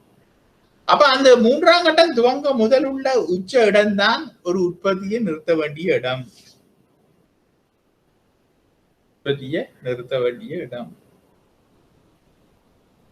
அப்ப உற்பத்தி செயற்பாட்டில் ஏனைய காரணிகள் நிலையாக உள்ள நிலைமையின் கீழ் ஒரு காரணியின் ஈடுபாட்டை அதிகரிக்கும் பொழுது ஆரம்பத்தில் உற்பத்தி அதிகரித்து பின்னர் அதிகரிக்கப்படும் மேலதிக உள்ளீடுகளின் உற்பத்தி படிப்படியாக குறைந்து செல்லும் எல்லை உற்பத்தி விதி என்று நாங்கள் அதை சொல்லுகின்றோம். அதாவது குறிப்பிட்ட ஒரு சந்தர்ப்பத்தின் பின் உற்பத்தி ஈடுபடுத்தும் மேலதிக உள்ளீடுகளின் உற்பத்தி படிப்படியாக குறைவடையும். அப்ப இதைத்தான் நாங்கள் எல்லை பயனுக்கும் இதைத்தான் சொல்றது, எல்லை உற்பத்திக்கும் இதைத்தான் சொல்றது, எல்லை வருவாய்க்கும் இதைத்தான் சொல்லுகின்றது. அப்ப நாங்க படிச்ச நோட்ஸ் 7வது சாப்டரை நீங்கள் பார்த்தீங்கன்னா இதுக்குரிய விடயங்களை நாங்கள் பார்த்து கொள்ளலாம்.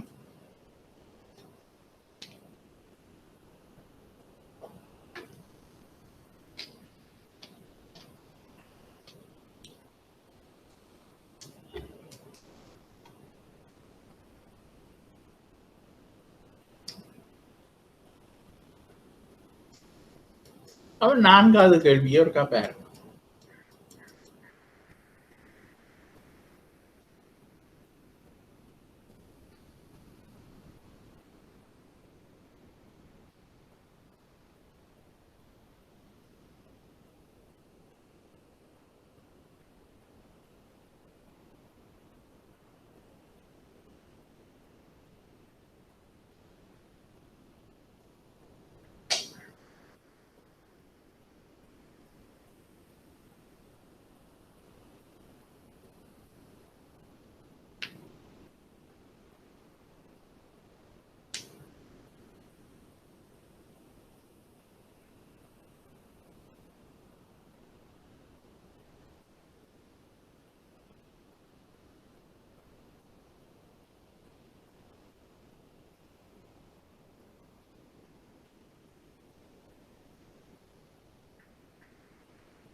அப்ப நான்காவது கேள்வி என்ன சொல்லுகின்றது?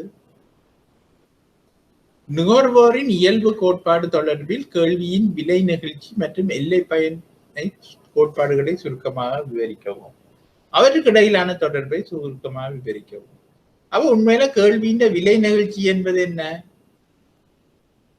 ஒரு கேள்வியின் விலையில் ஏற்படும் மாற்றம் எவ்வாறு அந்த கேள்வியின் தொகையிலே பொருளுடைய தொகையில என்ன மாதிரி மாற்றத்தை ஏற்படுத்துது என்பதுதான் கேள்வியின் விலை நிகழ்ச்சி. ஒரு பொருளுடைய விலைசார் கேள்வி நிகழ்ச்சி என்ற என்ன?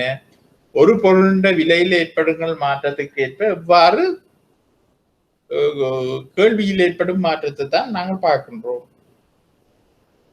அப்ப அதை நாங்கள் அதை சொல்லி போட்டு மற்றும் எல்லை பயன் என்றா என்ன? ஒரு பொருளை நாங்கள் தொடர்ச்சியா நுகர்ந்து கொண்டு போகும் பொழுது, எல்லை பயன் என்ற என்ன? ஒரு பொருளை நாங்கள் தொடர்ச்சியா நுகர்ந்து கொண்டு போகும் பொழுது ஆரம்பத்தில் அதனால கிடைக்கின்ற பயன் கூடுதலாகவும் பின்பு குறைவடைந்தும் பிறகு தொடர்ச்சியாக நுகரும் பொழுது நெகட்டிவாகவும் போகும் என்பதுதான் எல்லை பயன் விதி. அப்ப இந்த எல்லை பயன் அடிப்படையாக கொண்டுதான் ஒரு பொருளுடைய விலைசார் கேள்வி நிகழ்ச்சியும் அமைந்து காணப்படுகின்றது என்று நாங்கள் சொல்லலாம். ஏனென்று சொன்னா எல்லை பயன் முதலாவது பொருளை நுகரும் பொழுது கூடுதலான பயன் இருப்பதால நுகர்வோன் ஒரு விலையில அந்த பொருளை இலகுவாக வாங்கியிருப்பான்.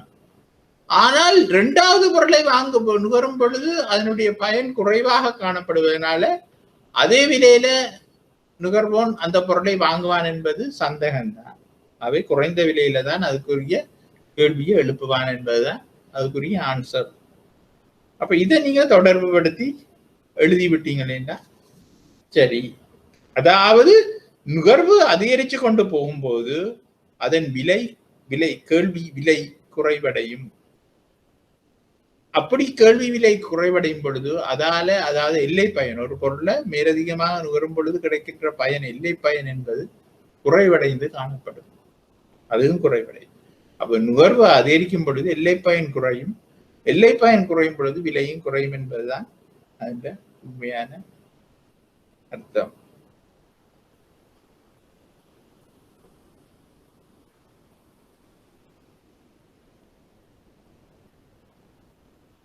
அப்ப புள்ளி நெகிழ்ச்சி என்றால் என்ன? அதையும் நாங்கள் பார்த்தோம். ஒரு சொல்லுவோம் விலைசார் கேள்வி நெகிழ்ச்சி என்று சொன்னா, விலைசார் கேள்வி நெகிழ்ச்சிய ஒரு கேள்வி கோட்டுல அந்த 5 நெகிழ்ச்சியை நாங்கள் பார்க்கலாம். ஒரு கேள்வி கோட்டுல அந்த 5 நெகிழ்ச்சியை நாங்கள் பார்க்கலாம். அப்ப நாங்கள் 3வது சாப்டர்லயோ ஏதோ அதை பற்றி நாங்கள் படிச்சிருக்கிறோம், புள்ளி நெகிழ்ச்சியை பற்றி. அந்த புள்ளி நிகழ்ச்சியை பற்றி நாங்கள் சொல்லிவிட்டா சரி. பொறுப்பாக அங்கே இருக்கின்றது என்பதை தேடுவோம்.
அதாவது நாங்க விலைசார் கேள்வி நிகழ்ச்சி என்று படித்த 5 விடயங்களையும் ஒரு கேள்வி கோட்டிலே நாங்கள் அதை காட்டலாம்.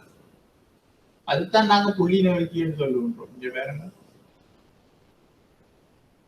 இதை நாங்க ஏ என்று சொன்னா இந்த புள்ளிய இதுல பி என்று சொன்னால் சி என்று சொன்னால்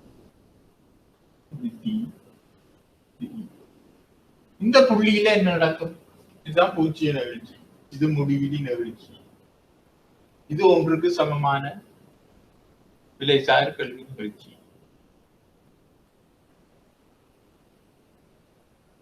இது ஒன்றுக்கு குறைந்தது, இது ஒன்றுக்கு கூடியது. இதை நீங்கள் போட்டு பார்த்தீங்கன்னா உங்களுக்கு தெரியும். இந்த கோட்டை போட்டு இப்படி போட்டு காட்டினாலே உங்களுக்கு ஆன்சர் சரி. ஓகே, முடிவிலி பூஜ்ஜியம் ஒன்றுக்கு சமமான நிகழ்ச்சி. ஏன்னு சொன்னா ஒரு கேள்வி கோட்டுல இந்த இடத்துல நீங்கள் போட்டு பார்த்தீங்கன்னா உங்களுக்கு தெரியும். அது முதலாவது கேள்வி நிகழ்ச்சி என்றால் என்னன்றதை முழுக்க 5ஐயும் படித்த பிறகு இதுல அப்ளை பண்ணீங்கன்னா உங்களுக்கு தெரியும் அது என்ன நிகழ்ச்சிகள். அப்ப ஒரு புள்ளி, ஒரு கேள்வி கோட்டிலேயே அந்த புள்ளி மாறும் பொழுது ஒவ்வொரு நிகழ்ச்சியும் வருகின்றது என்பதை காட்டுவதுதான் புள்ளி நிகழ்ச்சி. இவற்றை நான் சுருக்கமாக சொல்லிட்டு போகின்றேன் என்று சொன்னால் இது நோ பாயிண்ட். அதாவது நாங்கள் நல்ல விளக்கமாக பேசிக்காக படித்த விடயங்கள் என்றபடியா நான் இப்படியே சொல்லிட்டு போகிறேன் என்றால் உங்களுக்கு அது பார்க்க முடியும். நீங்க ஒரு நோட்ஸை ரிஃபர் பண்ணீங்கன்னாலே உங்களுக்கு சரி. மற்ற சுற்றி வளைத்து கேட்கிற கேள்வி ஒன்றும் இல்லை, நேரடியாக கேட்கப்படுகின்ற கேள்வி.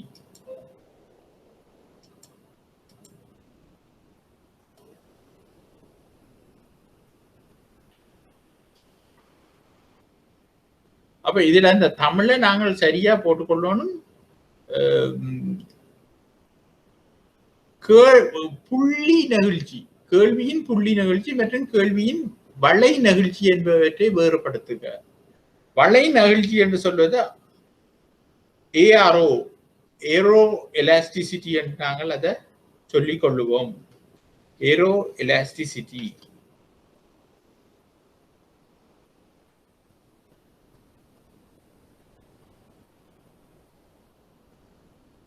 அப்ப கேள்வி கோட்டின் இரு புள்ளிகளுக்கு இடையில் நிகழ்ச்சியினை கணிப்பிடுவது கேள்வியின் வளை நெகிழ்ச்சியாகும். அதை நாங்கள் வளை நெகிழ்ச்சி என்று சொல்லுகிறோம். 2 புள்ளிகளுக்கு இடையிலே கணிக்கப்படப்படும் நிகழ்ச்சியை வளை நிகழ்ச்சி என்று நாங்கள் சொல்லிக் கொள்கின்றோம். உண்மையாகவே இரு விலைகளுக்கு இடையிலும் மற்றும் இரு அளவுகளுக்கு இடையிலும் ஏற்படும் மாற்றங்கள் தொடர்பாக புரிந்து கொள்வதற்காகத்தான் இந்த கேள்வியின் வளை நிகழ்ச்சி உதவுகின்றது. அப்ப ஒரு கேள்வி கோட்டின் 2 புள்ளிகளுக்கு இடையிலே, 2 புள்ளிகளுக்கு இடையிலும் இரு அளவுகளுக்கு இடையிலும் காணப்படுகின்ற விலை நிகழ்ச்சியை தான் நாங்கள் ஆர்க் எலாஸ்டிசிட்டி என்று சொல்லுகின்றோம். அப்ப ஆர்க் பிரைஸ் எலாஸ்டிசிட்டி என்பது இப்ப நீங்கள் இப்படி பாருங்கோவேன், அந்த புள்ளி நிகழ்ச்சியில நான் கீறின கோட்டிலேயே நீங்கள் 2 புள்ளியையும் எடுத்து அதன் தொகை, இதில் விலை, இந்த விலையில இந்த தொகை இருக்கின்றது, இந்த விலையில் இந்த தொகை இருக்கின்றது என்று நீங்கள் பார்த்தாலே அந்த ஆர்க் பிரைஸ் எலாஸ்டிசிட்டி வந்துவிடும்.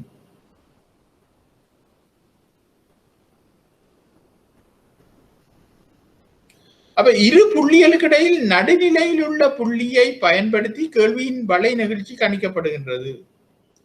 பாரிய அளவில் ஏற்படும் விலை மாற்றங்கள், அதாவது விலை குறைவடைதல் அல்லது அதிகரித்தல் என்பவற்றினால் ஏற்படும் நிகழ்ச்சி தன்மைகள் தொடர்பாக ஆராய்வதற்காக கேள்வியின் வளை நிகழ்ச்சி பயன்படுத்தப்படுகின்றது. கேள்வி கோட்டில் குறிப்பிட்ட இரு புள்ளிகளுக்கு இடையில் உள்ள நடுநிலை புள்ளி ஒன்றின் தரவுகளை பயன்படுத்தி கொண்டு கேள்வியின் வளை நிகழ்ச்சி கணிப்பிடப்படுகின்றது.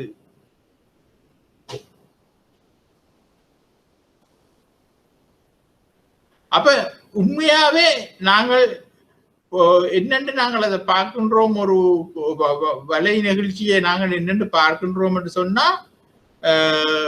இரண்டின் வித்தியாசத்தையும் நாங்கள் பார்க்கின்றோம். அதாவது ஒரு புள்ளியில 2 தொகையை நாங்கள் எடுக்க வேண்டி இருக்கின்றது, 2 விலையை எடுக்க வேண்டி இருக்கின்றது. அப்ப இப்ப இப்படி, அதாவது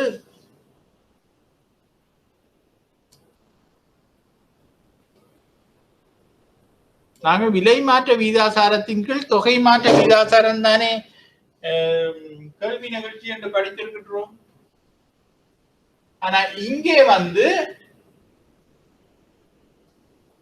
இப்ப Q2 என்று சொன்னா Q2ல இருந்து Q1 கழிக்க வார தொகையைத்தான் நாங்கள் தொகை மாற்றம் என்று எடுக்கின்றோம். அதே மாதிரி விலை மாற்றத்தை நாங்கள் பார்க்கின்றோம். உதாரணமாக P1 plus P2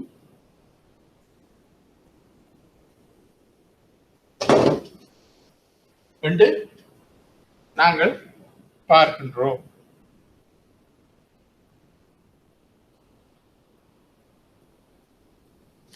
அப்ப இப்ப நான் என்ன நான் சொல்லணும் என்று சொன்னா,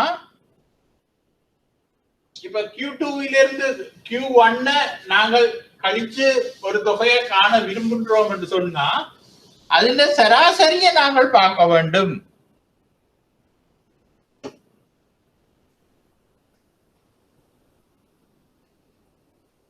ரெண்டு புள்ளிகளை எடுக்கும் பொழுது அந்த புள்ளியை கூட்டவும் வேண்டும்.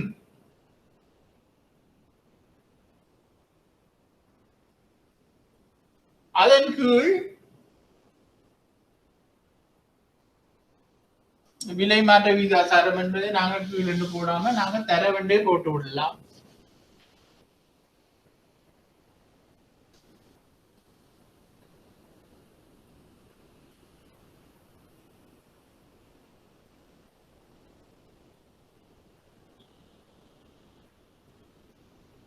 இப்படித்தான் நாங்கள் கணிப்பிடுகின்றோம். இதுதான் ஆர்க் எலாஸ்டிசிட்டி என்று சொல்லுகின்றோம்.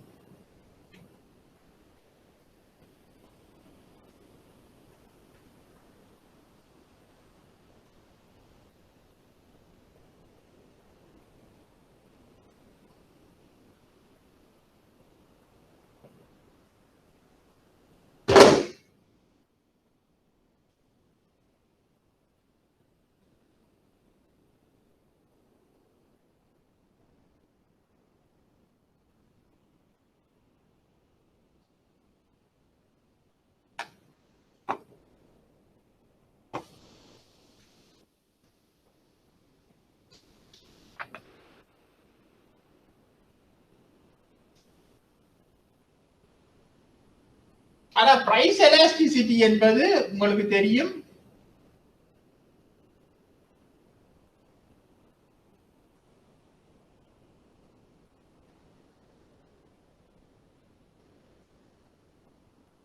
அதாவது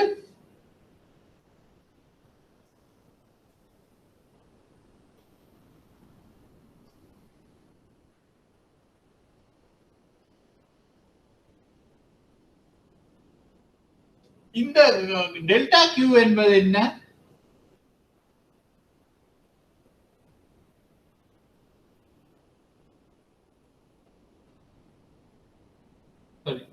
டெல்டா கியூ என்பது Q1 மைனஸ் Q. ஏன்னா இந்த Q தான் இது. டெல்டா P என்பது என்ன? P1 minus P. அப்ப பாருங்க, இந்த கால்குலேஷனுக்கும் இந்த கால்குலேஷனுக்கும் இடையில் உள்ள வித்தியாசம். இங்க நாங்க ஆரம்ப தொகையையும் ஆரம்ப விலையையும் எடுக்கின்றோம். இங்க வந்து அப்படி அல்ல. நாங்கள் ஆரம்ப விலையையும் மற்ற விலையையும் கூட்டி பார்க்கின்றோம்.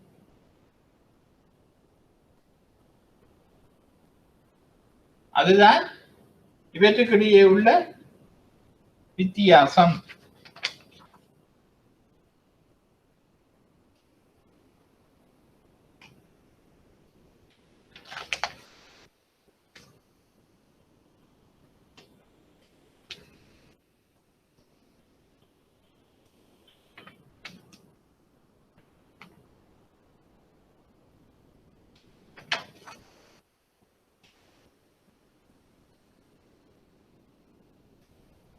அவை அடுத்தது என்ன சொல்லப்படுகின்றது என்று பாருங்க.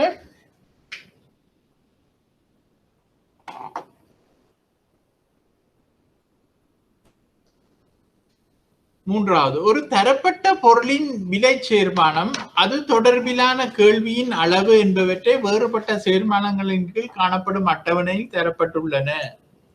அதாவது ஆனா வந்து என்ன சொல்லுது என்று சொன்னால், விலை 2 ரூபாக காணப்படும் பொழுது கேள்வியின் புள்ளி விலை நெகிழ்ச்சி point price elasticity of demand மற்றும் விலை 1 மற்றும் 2 ரூபாய் என்பதற்கு இடையிலே காணப்படும் கேள்வியின் வலை விலை நெகிழ்ச்சி ஆக் பிரைஸ் எலாஸ்டிசிட்டி ஆஃப் டிமாண்ட் என்பவற்றை கணிப்பிடுக என்று சொல்லி இருக்கின்றது.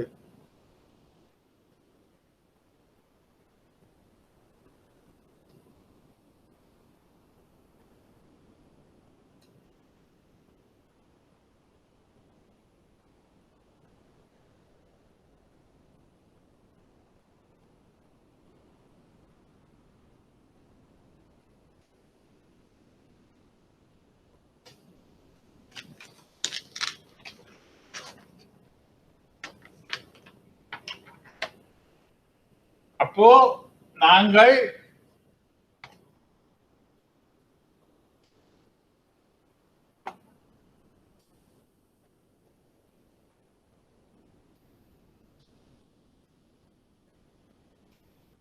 இப்படி எடுப்போம்.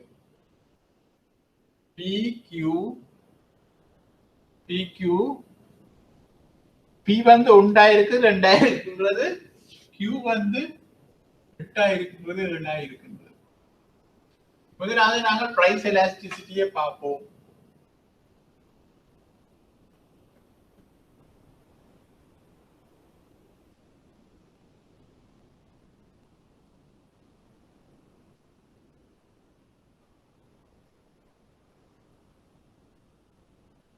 அப்ப டெல்டா கியூவின் கீழ் கியூ 8 இருப்பது 7 வந்திருக்கின்றது, 1 குறைந்திருக்கின்றது. ஆரம்ப தொகை 8 தர ஆரம்ப விலை 1 7. சரி, இது வந்து ஆரம்ப விலை 1 இருக்கின்றது, வித்தியாசமும் 1. ஆரம்ப விலை 1, விலை மாற்றமும் 1. அப்போ 1 கீழ் 8. 1 கீழ் 8 என்பது எவ்வளவு?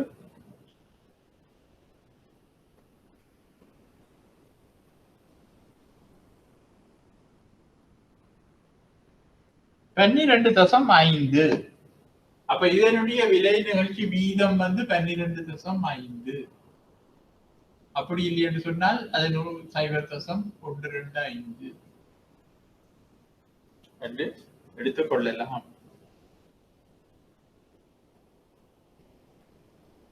அப்ப இது வந்து P வந்து 2 இருக்கும் பொழுது உள்ள புள்ளி நிகழ்ச்சி. P வந்து 2 இருக்கும் பொழுது புள்ளி நிகழ்ச்சி தான் இது.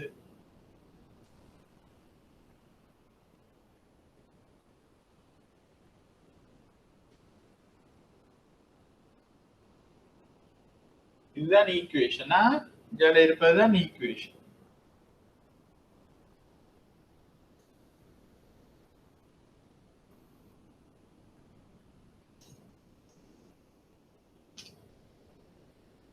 அப்ப இதை நீங்களே பார்த்துக்கொள்ளலாம். P 2 1 மாற்றமடையும் பொழுது ஏற்படும் நிகழ்ச்சி. P 2 1 மாற்றமடையும் நிகழ்ச்சி வந்து என்ன? 2 1 மாற்றமடையும் போது என்ன நடக்கின்றது? தொகை கூடுகின்றது, 1 கூடுகின்றது. ஆரம்ப தொகை 7. வேற ஆரம்ப விலை 2, விலையில் ஏற்படும் மாற்றம் 1. அது சமன் 2 கீழ் 7. 2 கீழ் 7 என்றால் எவ்வளவு வருகின்றது?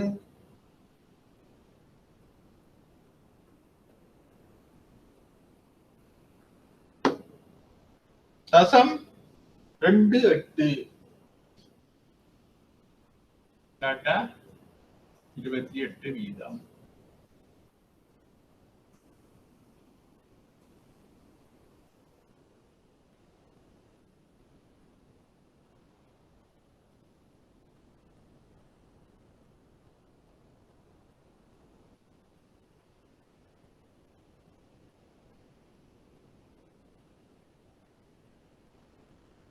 இதையே நாங்கள் இப்பொழுது இந்த ஆர்க் எலாஸ்டிசிட்டியை பார்ப்போம். ஆர்க் எலாஸ்டிசிட்டி என்ன கேள்வி? அந்த ஆர்க் எலாஸ்டிசிட்டி தொடர்பான கேள்வி என்ன? இத ஆன்லைனில் இப்ப எக்ஸாம் பேப்பர் இருக்கின்றதா?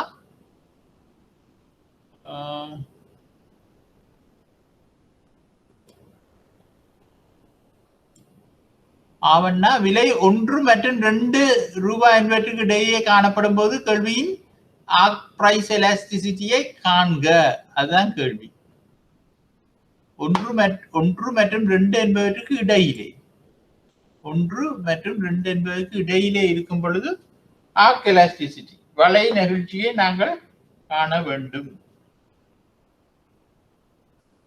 அப்ப வளை நெகிழ்ச்சிக்குரிய சமன்பாடு இதுதான்.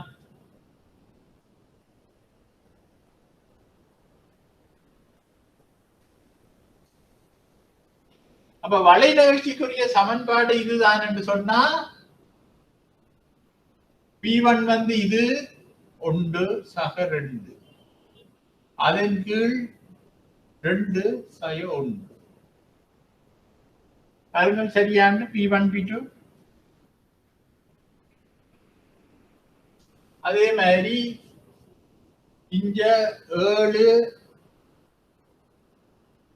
சக 8 8 சக 7 பாருங்க.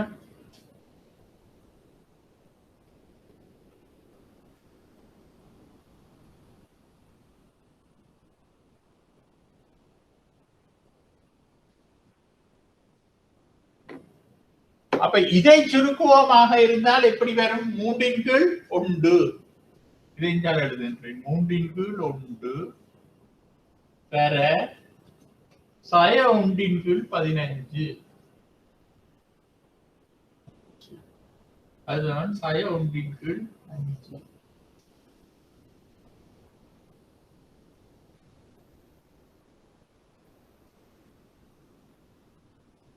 அது சமன் சய 0.2 வீதம் 0.2 இல்லாட்டா 20 வீதம். நாங்கள் அதை சய 0.2 தான் நாங்கள் அதை எடுப்பது வழக்கம்.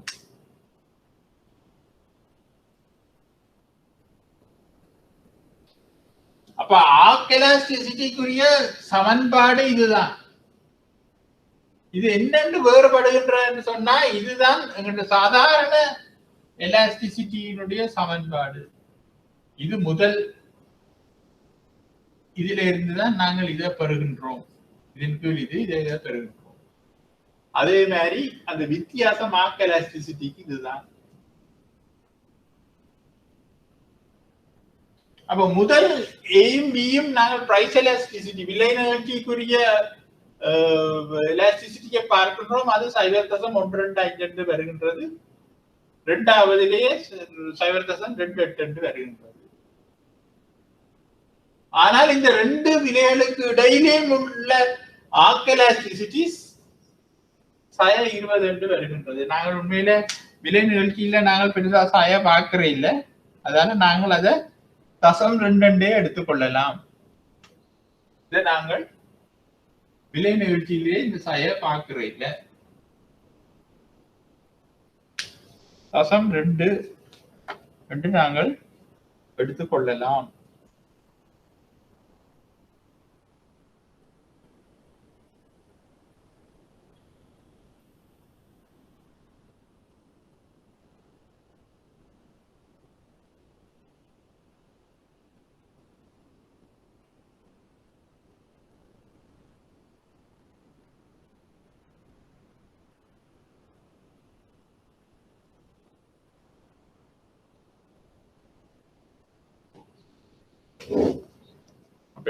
விளங்காதாக்கள் இதை எழுதியிருப்பீர்கள் என்று நம்புகின்றேன். வினோஜாட்டா இந்த பாஸ் பேப்பர் இருக்கின்றதா?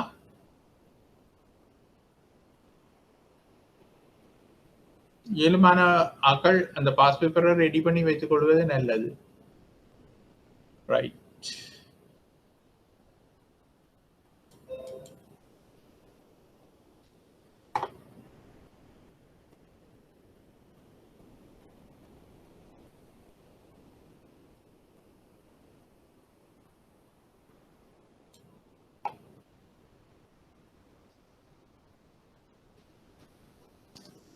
அப்ப இங்க பாருங்க, சமநிலையான சூழ்நிலையில் ஒரு நுகர்வோன் 10 இனிப்புகளை ஒவ்வொன்றும் 2 ரூபா என்ற விலை வீதத்திலும் 10 பென்சில்களை ஒவ்வொன்றும் 6 ரூபாய் என்ற வீதத்திலும் கொள்வனை செய்கின்றான் என கருதுவோம். இனிப்புகளின் எல்லை பயன் 5 அலகுகள் ஆகும். அப்ப இனிப்புகள் எல்லை பயன் எங்களுக்கு தெரியும் தானே 5 அலகு. இரண்டா 10 2ஆல பிரிச்சா சரி 5. பென்சில்களின் எல்லை பயன் எவ்வளவு?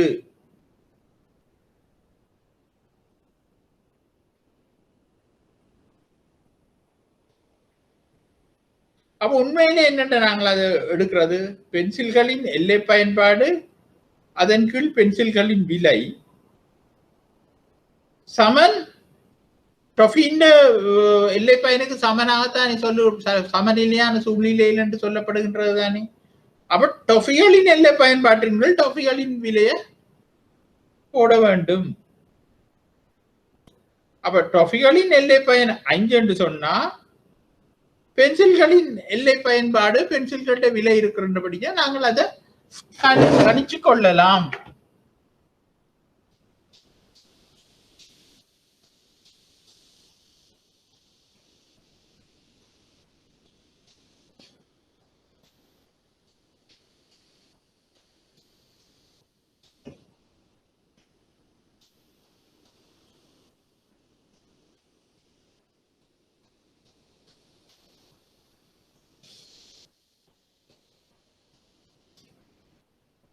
அப்ப பென்சில்களின் பயன் நாங்கள் டொஃபிகளின் பயன் என்று சொல்றோம். டொஃபிகளின்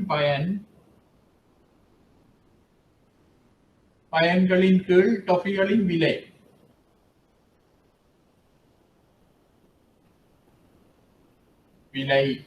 அப்ப பயன் 10 விலை 2. அப்ப அது MUT 5 என்று சொல்லுவோம். அப்ப இது சமன் பென்சில்களின் பயன் பென்சில்களின் விலை சமன் பென்சில்களின் விலை 6.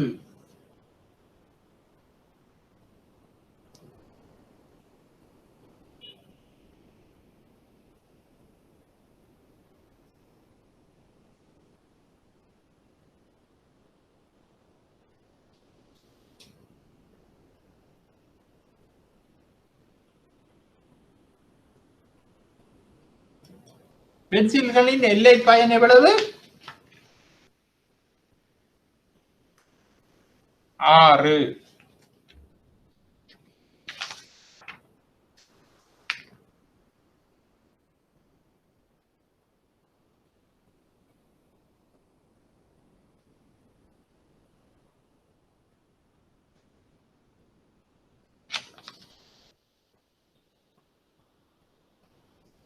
அப்ப இது என்னன்னு நாங்கள் போடுவது?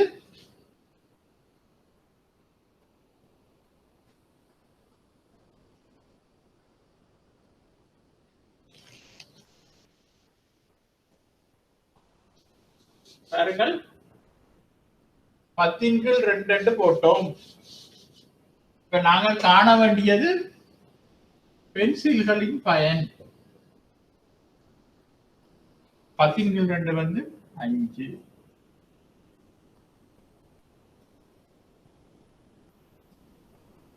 இப்படி போட்டா பிள்ளையா?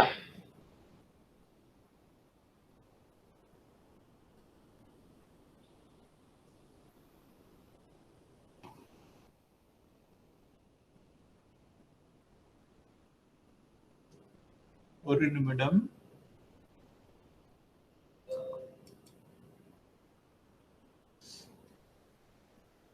டொஃபிகளின் பயன் 5.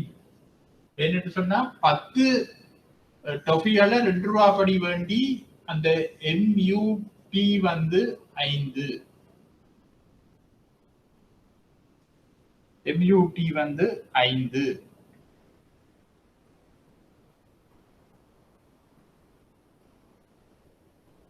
அப்ப 5/2 சமன் 5/2 சமன் MUP இன் கீழ் R. MUP என்பது பென்சில்களின் பயன்பாடு. அப்ப 30/2 தான் MUP. MUP என்றது பென்சில்களின் பயன்பாடு அது வந்து 15. அப்ப நாங்க ஒரு பொருளோட பயன்பாட்டை நாங்கள் என்னென்ன கணிப்பிடலாம் என்று சொன்னா இந்த பொருட்கள் எவ்வளவு பொருட்களை என்ன விலையில வேண்டுறோம் என்றதை வச்சு கொண்டுதான் அதை நாங்கள் அதுட்ட பயனை அடையலாம்.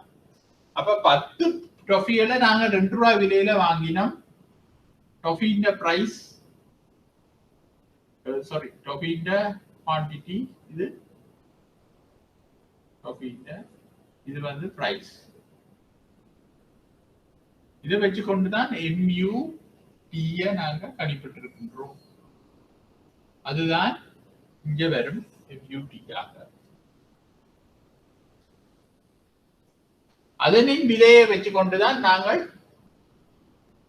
இப்ப பென்சிலின் யூட்டிலிட்டியை நாங்கள் கணிப்பிட வேண்டியுள்ளது.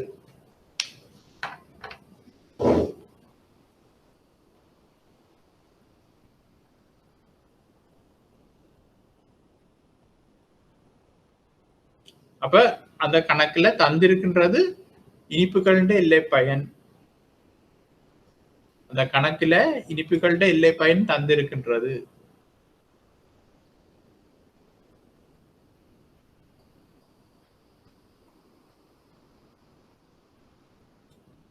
இந்த கணக்குல வந்து இனிப்புகளின் எல்லை பயன் தந்திருக்கின்றது.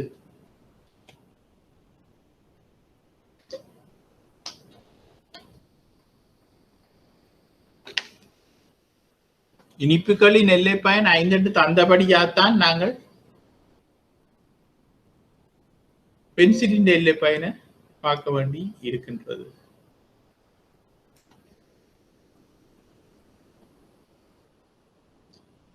அப்ப இங்க பாருங்க 5வது கேள்வியை நாங்க பார்ப்போம். ஒரு நிறைபோட்டி தன்மையுடைய நிறுவனத்தின் மொத்த செலவின பட்டியல் கீழ்கண்ட அட்டவணையில் தரப்பட்டுள்ளது. The table below indicates the total cost schedule of the perfect competitive firm. வெளியீடும் தந்திருக்கு, மொத்த செலவினமும் தந்திருக்கின்றது. அப்ப இந்த நிறுவனத்தின் நிலையான உற்பத்தி செலவு யாது?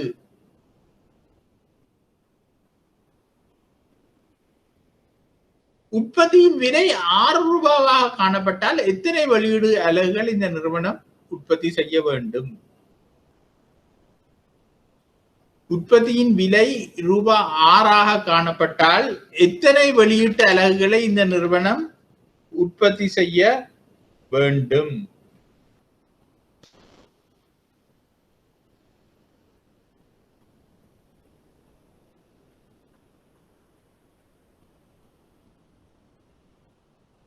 அப்ப நாங்கள் வந்து இதை நாங்கள் செய்யும் பொழுது எல்லா செலவுகளையும் நாங்கள் கணிப்பிட வேண்டிய ஒரு அவசியம் இருக்கின்றது.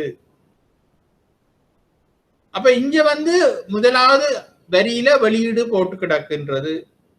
அப்ப 2வது மொத்த செலவினம் தந்திருந்தால் 3வது லைன்ல நாங்கள் போடுவோம் நிலையான செலவினத்தை. 3வது லைன்ல நாங்கள் போடுவோம் நிலையான செலவினத்தை.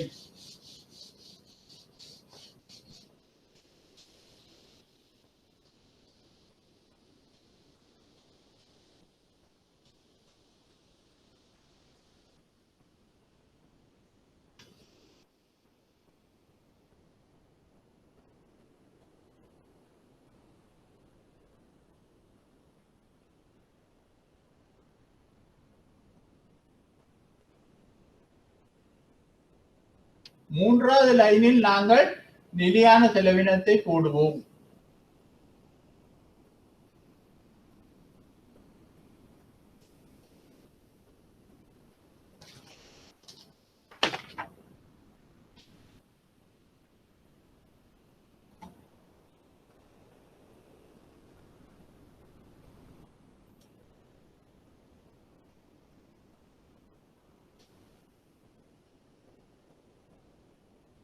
அப்ப மொத்த செலவுகள் எவ்வளவு வருகின்றது? 15, 19, 24, 30.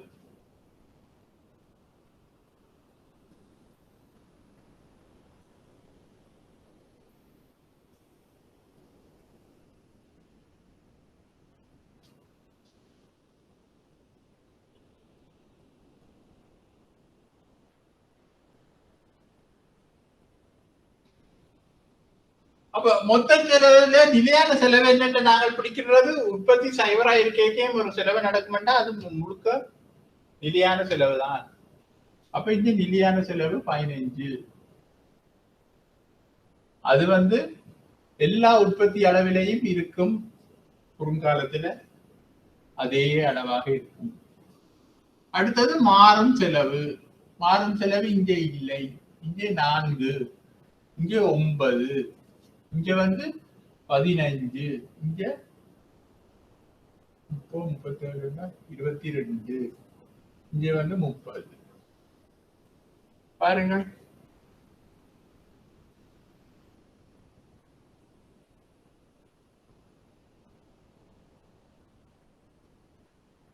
அப்ப எல்லை செலவு என்றால் என்ன? ஒரு அலகை உற்பத்தி செய்யப்படும் பொழுது எங்களுக்கு கூடுதலாக ஏற்படுற செலவு எல்லை செலவு. அது இங்க 4, இங்க மாறும் செலவுல 4. அடுத்தது இந்த மொத்த செலவில் ஏற்படும் அதிகரிப்பு 9. மொத்த செலவு 19, 5, 6, 7, 8. இதுதான் எல்லை செலவு.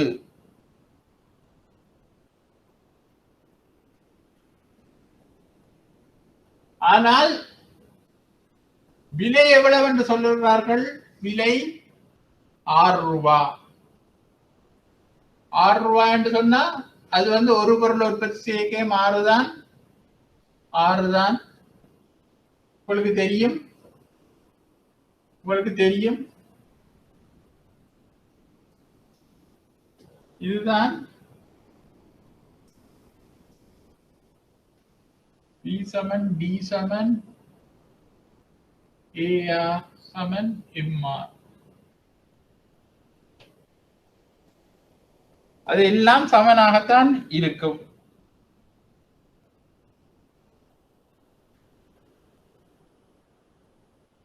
அப்ப TR மொத்த வருமானம் எவ்வளவாக இருக்கும்? மொத்த வருமானம் P 6 ஒரு பொருள் உற்பத்தி செய்ய மாறுது. இது 12, இது 18, இது 24, இது 30.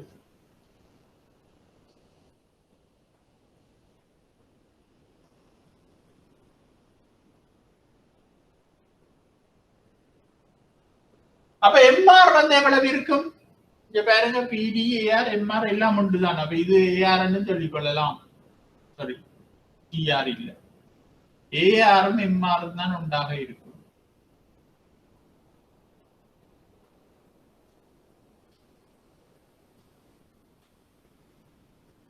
ஆறாகத்தான் இருக்கும் ARஓ MRஓ.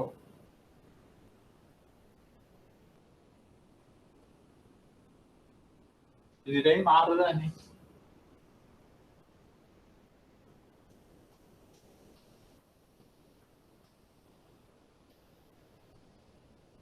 அப்ப இங்க பாருங்க ப்ராஃபிட் எப்படி இருக்க போன்றது. ஏன்னா எங்களுக்கு டிசி தெரியும், டிஆர் தெரியும். அப்ப ப்ராஃபிட் எப்படி இருக்கும்? மைனஸ் இங்க 15, இங்க மைனஸ் 13. அடுத்தது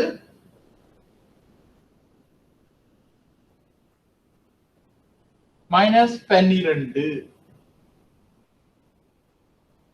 இங்க மைனஸ் 12, இங்க 37க்கும் 24க்கும் இடையில மைனஸ் 13, இங்க 30க்கும் 45க்கும் இடையில மைனஸ் 15. அப்ப ப்ராஃபிட்ட பாருங்க.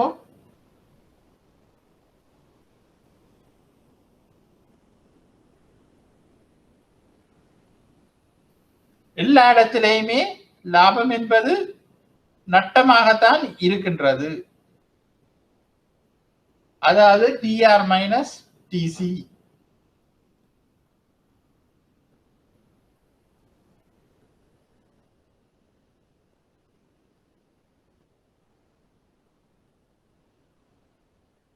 அப்ப நாங்க இப்படி பார்ப்போம். டிஆர்ல இருந்து மாறும் செலவை கழிச்சு பார்த்தோமே சொன்னால், டிஆர்ல இருந்து மாறும் செலவை கழிச்சு பார்த்தோமே சொன்னால், இதுலயும் 2 தான் வருது. இதுல மாறும் செலவு கூடுது 3. இதுல வந்து டிஆர்ல இருந்து சாரி இதுல வந்து 3 பிளஸ் 3 டிஆர் 6ல இருந்து 4 கழிச்சா 2 பிளஸ் 3. இதுல வந்து 6ல இருந்து 15 கழிச்சா 3. டிஆர் 24ல இருந்து 22 கழிச்சா 2. 30ல இருந்து 30 கழிச்சா 0.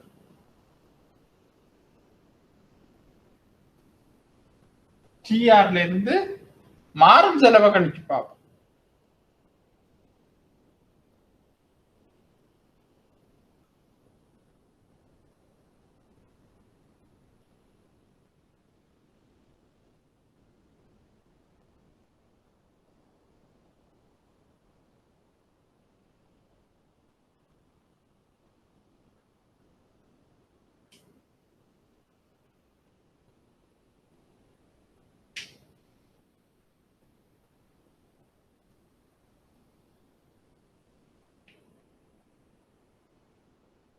அப்ப இங்க பாருங்க, திரும்பவும் பாருங்க, மொத்த செலவு என்பது இது,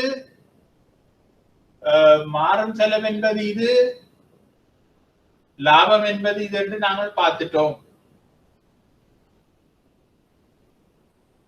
அப்ப இந்த மொத்த செலவில் ஏற்படுகின்ற மாற்றம்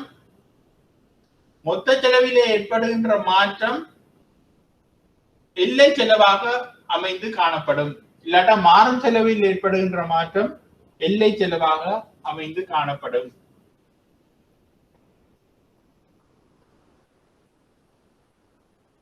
இந்த எல்லை செலவும் எல்லை வருமானமும் எங்கே சந்திக்கின்றது? இந்த எல்லை செலவும் எல்லை வருமானமும் எல்லை செலவும் சந்திக்கின்ற இடம் இந்த 3வது இடம். 3 பொருட்களை உற்பத்தி செய்யப்படும் பொழுதுதான் எல்லை செலவும் எல்லை வருமானமும் சமமாக அமைந்து காணப்படுகின்றது. 4வது பொருளை உற்பத்தி செய்யப்படும் பொழுது எல்லை வருமானம் 6ஆக இருக்கின்றது, எல்லை செலவு 7ஆக மாறிவிட்டது. அதை நாங்கள் நோட் பண்ணி கொள்வோம். இனித்தான் நான் கேள்வியை பார்க்க போகின்றோம். நாங்கள் நோட் பண்ண வேண்டியது எல்லை செலவும் எல்லை வருமானமும் சமமா இருக்கும் பொழுதுதான் உற்பத்தி நிறுத்தப்பட வேண்டும், இல்லாட்டா உற்பத்தி சமப்பட வேண்டும். இப்ப பாருங்க, 3வது பொருளுக்கு அங்கால 4வது பொருளுக்கு போகும் பொழுது எல்லை செலவு கூடுகின்றது, எல்லை வருமானம் குறைகின்றது. அப்ப அந்த நிறுவனம் நட்டம் அடையும். அப்ப நிறுத்த வேண்டிய இடம் 3 பொருட்கள். உற்பத்தியை நிறுத்த வேண்டிய இடம் 3வது பொருளோடு அந்த நிறுவனம் உற்பத்தியை நிறுத்த வேண்டிய அவசியம் உள்ளது. அப்ப இனி நாங்க கேள்விகளுக்கு போவோம்.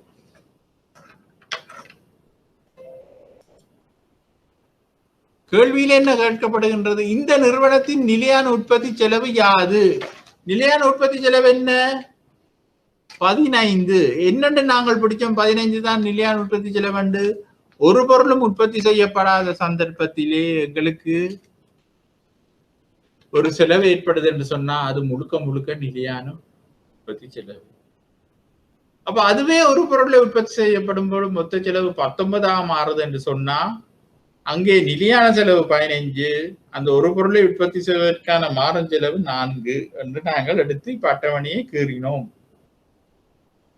அப்ப அலகொன்றின் விலை 6 ரூபாய் எனில் உற்பத்தி விலை 6 ரூபாயாக காணப்பட்டால் எத்தனை வெளியீட்டு அலகுகளை இந்த நிறுவனம் உற்பத்தி செய்யப்பட வேண்டும்?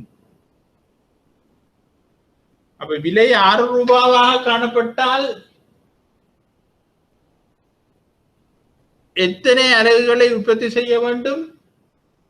3 அலகுகளை உற்பத்தி செய்ய வேண்டும்.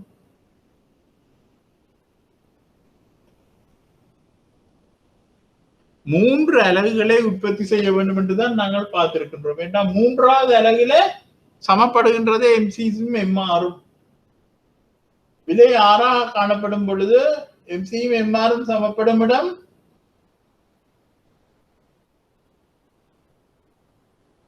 3வது உற்பத்தி பொருள். அப்ப 3வது அலகு மட்டும் இவ்வியல் உற்பத்தி செய்யலாம். மூன்றாவது அலகுக்கு அப்புறம் நான்காவது அலகுல பாருங்க டிஆர் 24 இருக்கின்றது, டிசி 37 போய்விட்டது. பாருங்க டிசி 37 போய்விட்டது.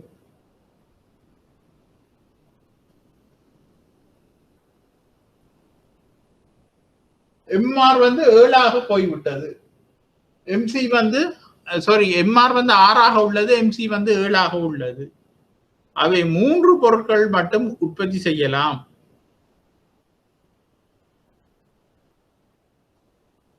மூன்று பொருட்கள் மட்டும் உற்பத்தி செய்யலாம்.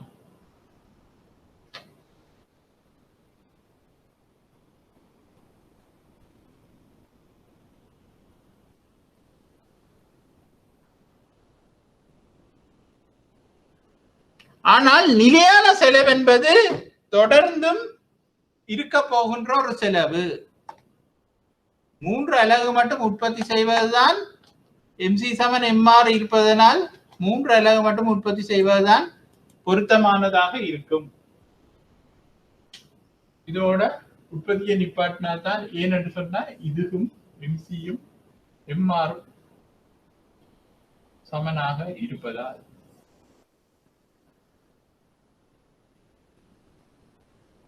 ஆனா இந்த பிக்ஸ்ட் நிலையான செலவு என்பது தொடர்ந்து ஏற்பட்டு கொண்டிருக்கும். நிலையான செலவு என்பது தொடர்ந்து ஏற்பட்டு கொண்டிருக்கும். அப்ப நிலையான செலவை நாங்க கணக்கெடுக்காம, என்னன்னா உற்பத்தி நடந்தா என்ன நடக்காட்டா என்ன நிலையான செலவு இருக்கத்தான் போகின்றது.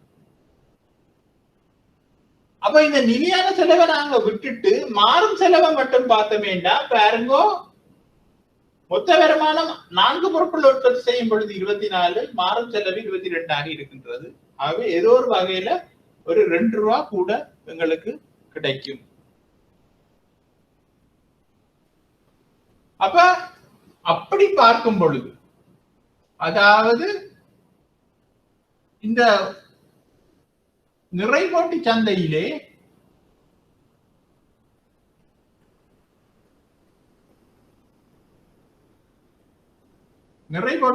நாங்கள் அதை படித்திருந்தோம்.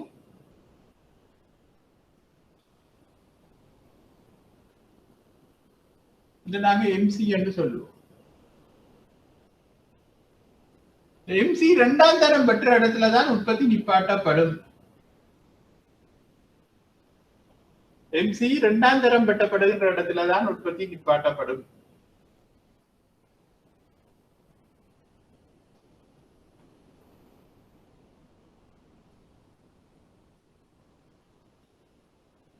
இங்கே எங்களுக்கு தெரியும், இதிலே நிலையான செலவு ஒன்று உள்ளது, மாறும் செலவும் உள்ளது. நிலையான செலவு உள்ளது, மாறும் செலவு உள்ளது. அப்ப இந்த ஏசி என்பது எப்படி இருக்கும்?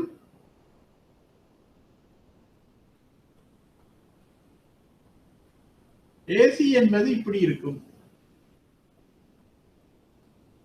ஏசின்னு அடிப்புள்ளியை வெட்டி கொண்டு எம்சி போகும்.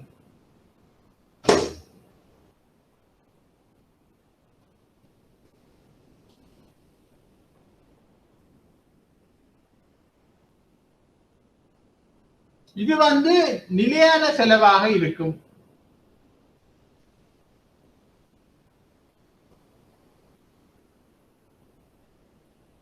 ஆகவே இந்த நிலையான செலவு நாங்கள் எங்களுக்கு லாபம் இல்லாவிட்டாலும் நட்டப்பட்டாலும் இந்த எஃப்சி என்ற புள்ளி மட்டும் குறைச்சு கொண்டு வரலாம், உற்பத்தியை குறைச்சு கொண்டு கூட்டிக் கொண்டு போகலாம் நட்டப்பட்டாலும். ஏனென்று சொன்னால் இந்த எஃப்சி என்பது ஏற்கனவே எங்களுக்கு ஏதோ ஒரு வகையில செலவு நடக்கத்தான் போகின்றது. ஆகவே மாறும் செலவு எங்களுடைய விற்பனை வருமானத்துக்கு சமனாக வரும் மட்டும் நாங்கள் வேணும்ட்டா உற்பத்தியை கூட்டலாம். அப்படி பார்க்கும் பொழுது இங்க விற்பனை வருமானம் 24, மாறும் செலவு 22, எங்களுக்கு ஏதோ 2 லாபம் வருகிறது என்று நினைத்துக் கொண்டு 4 பொருட்கள் மட்டும் போகலாம். ஆனால் 5வது பொருளை உற்பத்தி செய்யப்படும் பொழுது பாருங்க, டிஆருக்கும் பிசியும் 30 போயிட்டு. அப்ப எங்களுக்கு வர வருமானம் மாறும் செலவு பண்றதுக்கு சமனாக வந்துவிட்டது. அப்ப இந்த 15 லாஸ். ஆனா இதுக்கும் பிறகு நாங்கள் போவோமாக இருந்தால் என்னடா இங்க 6 தான் விற்பனை விலை, நிறைபோட்டி சந்தையில் விலை மாறாது. அப்ப இங்க எங்களுக்கு எல்லை வருமானம் 6ஆகத்தான் இருக்கும். அப்ப இங்க 6வது பொருளை போகும்பொழுது எங்களோட வருமானம் 36ஆகத்தான் இருக்கு. மொத்த வருமானம் 36ஆக இருக்கு. ஆனால் இந்த மாறும் செலவு பாருங்க, மாறும் செலவு கூடிக்கொண்டு போகின்றது, அதாவது எம்சி கூடிக்கொண்டு போகின்றது. எப்படியோ இங்க 8ஆக நிக்க போறது இல்லை, எம்சி 9ஆக மாறும். 9ஆக மாறினால் இங்க 31ஆக போய்விடும் மாறும் செலவு. மாறும் செலவு 31ஆக போடும் பொழுது எங்களோட மாறும் செலவையே எங்களால கவர் பண்ண முடியாத பட்சத்துல அங்கு உற்பத்தியை மேற்கொண்டால் உண்மையான நட்டம் ஏற்படும். இதுவே நட்டம் தான். ஏனென்றால் எங்களுக்கு நிலையான செலவை கவர் பண்ண முடியவில்லை, ஆனால் மாறும் செலவையும் உண்மையிலேயே கவர் பண்ண முடியவில்லை என்றால் அது நட்டமான நிலை. அதனாலதான் நாங்கள் உத்தமமாக நிப்பாட்டக்கூடிய இடம் சொன்னா 3, அங்கதான் உச்ச லாபம் பெறப்படும். ஆனால் நாங்கள் உற்பத்தியை தொடர்ந்து மேற்கொள்ளலாம் என்று சொன்னா எங்களோட வேரியபிள் காஸ்ட நாங்க கவர் பண்ணி கொண்டிருக்கின்றோம் 24, 20. ஆனா 5வது பொருளுக்கு போகும் பொழுது அதுவும் சமப்படுகின்றது. ஆகவே 5க்கு மேலே உற்பத்தி செய்ய முடியாது. 5க்கு மேலே உற்பத்தி செய்தால் உண்மையாகவே ஒரு நட்டம் ஏற்படும். அந்த நட்டத்தை தாங்காம நிறுவனம் வெளியேற வேண்டிய ஏற்படும். அதால 3ல நிப்பாட்டி கொண்டால் உற்பத்தியை எம்ஆர் சமன் எம்சி என்று சமப்படுகின்ற இடத்தில் லாபத்தை எடுத்துக்கொள்ளலாம். எல்லாவிட்டால் 5ல் நிப்பாட்ட வேண்டும். 5ல நிப்பாட்டினா அவர்களால மாறும் செலவை கவர் பண்ணக்கூடியதாக இருக்கும். அப்ப நீங்கள் இதை கீறும் பொழுது இந்த அட்டவணையை டக்குனு கீறிட்டா நல்ல. அட்டவணையை டக்குனு கீறிட்டீங்கள் என்று சொன்னால் உங்களால எல்லாத்தையும் அனலைஸ் பண்ணி கொள்ளக்கூடியதாக இருக்கும்.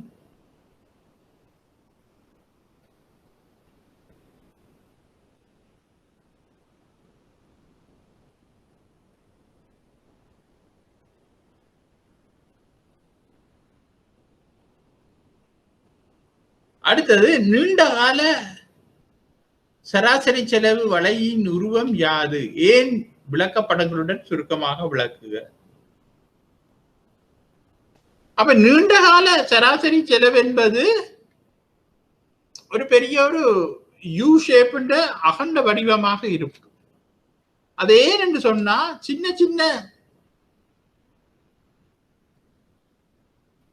குறுங்காலங்களுடைய சராசரி மொத்த செலவின் கூட்டு தொகையாகத்தான் அது இருக்கும். குறுங்கால சராசரி செலவுகள ஒரு மொத்த வடிவமாகத்தான் நீண்டகால சராசரி கோடு அமைந்து காணப்படும்.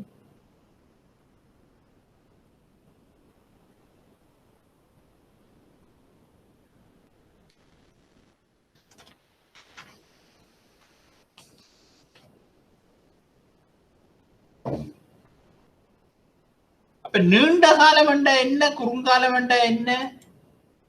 நீண்ட காலம் என்றா என்ன, குறுங்காலம் என்றா என்ன? குறுங்காலம் என்பது நிலையான காரணிகள் மாற்றம் இல்லாமல் இருக்கும். நிலையான காரணிகள்ல ஒன்று மாறும், மற்றதுகள் இனிமே மாறாமல் இருப்பது குறுங்காலம். நீண்ட காலத்துல எல்லா காரணிகளும் மாறும். நீண்ட காலத்துல எல்லா காரணிகளும் மாறும். அதனாலதான் நீண்ட காலத்துல நாங்கள் எல்லா காரணிகளும் மாறும் என்று எடுத்துக்கொள்வது. உண்மையிலேயே இந்த நீண்ட கால கோடு எப்படி இருக்கும் என்று சொன்னா, நான் அதை ரிவர்ஸ்ல இருந்தா படம் இதா வராது.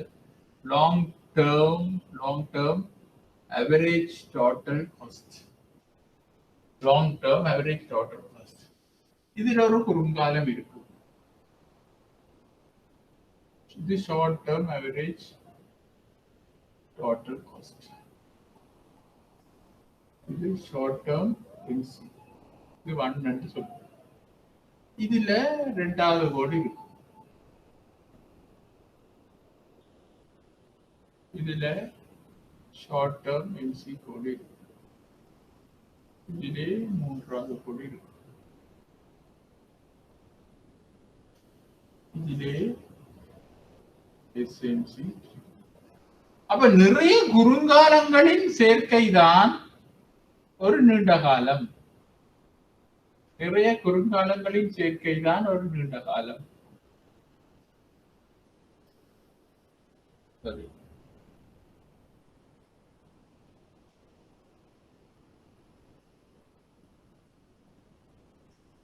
அப்ப உங்களுக்கு தெரியும் எம்சியும் ஏசியும் சந்திக்கும் இடத்துலதான் உற்பத்தி நிப்பாட்டப்படும். அதாலதான் நான் அந்த குறுங்கால எம்சி கோடுகளை கீறிக்கொண்டு வருகின்றேன். அப்ப இப்படியே நான் 5 கீறிட்டேன், வேணும்னு 6 கீறுவோம்.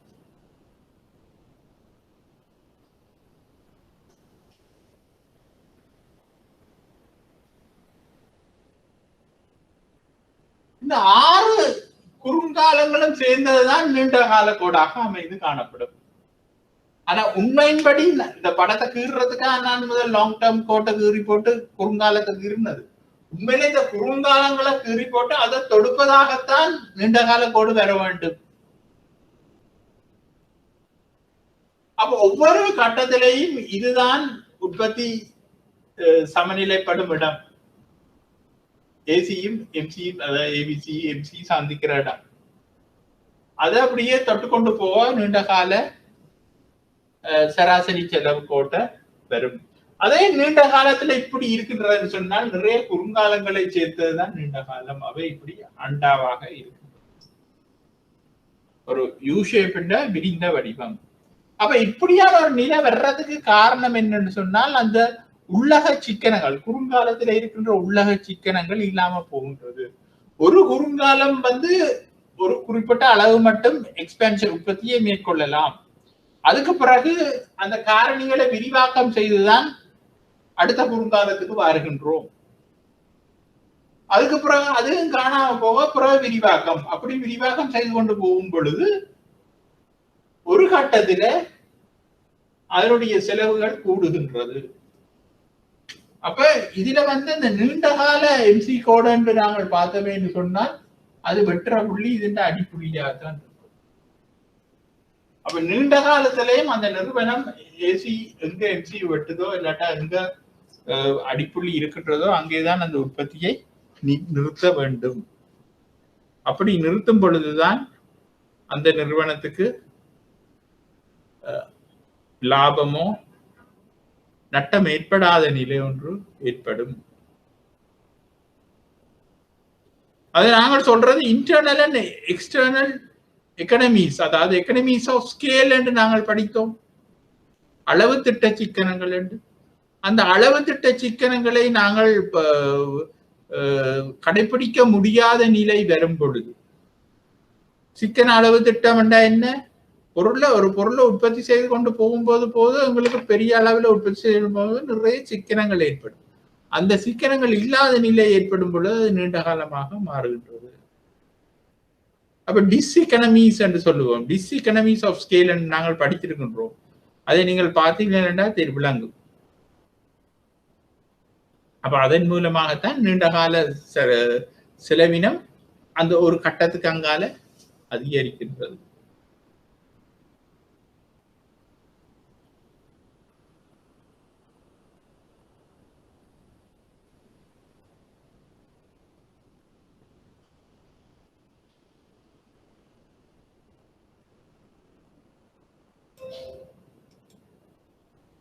அடுத்தது உற்பத்தி கோட்பாடு தொடர்பில் சம உற்பத்தி வலை ஐசோகுவான்ஸ் மற்றும் சம செலவு வலை ஐசோகாஸ்ட் என்ற கோட்பாடுகளை வேறுபடுத்துக. விளக்க படங்களுடன் சுருக்கமாக விளக்கவும். அப்ப பழையபடி வருகின்றது எல்லை தொழில்நுட்ப விகிதம் இல்லாட்ட எல்லை பதிலீட்டு விகிதம் என்று. எல்லை தொழில்நுட்ப பதிலீட்டு விகிதம் marginal rate of technical substitution மற்றும் எல்லை பதிலீட்டு விகிதம் மார்ஜினல் ரேட் ஆஃப் சப்ஸ்டிடியூஷன் என்ற கோட்பாடுகளை வேறுபடுத்தி காட்டுக. அப்ப இது நாங்கள் முதல் படிச்ச ஒரு விடயம் தான், பழையபடி இங்க வருகின்றது.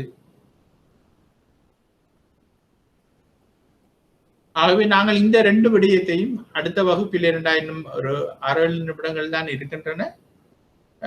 இதில் ஒன்லைனில் நிற்பவர்களுக்கு நாங்கள் இதுவரை படித்ததில் ஏதாவது சந்தேகங்கள் இல்லாட்ட விளக்கங்கள் தீர்க்க வேண்டி இருக்கின்றதா? வினோஜா?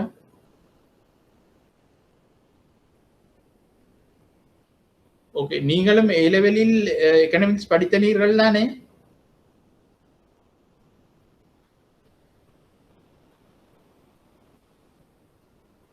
நான் நினைக்கின்றேன் நீங்கள் ஏ லெவலில் எக்கனாமிக்ஸ் படித்திருக்கின்றீர்கள். அப்ப ஏ லெவலிலும் நாங்கள் நீண்ட காலத்து கோடுகளை பற்றி படித்திருக்கின்றோம் என்று நினைக்கின்றேன்.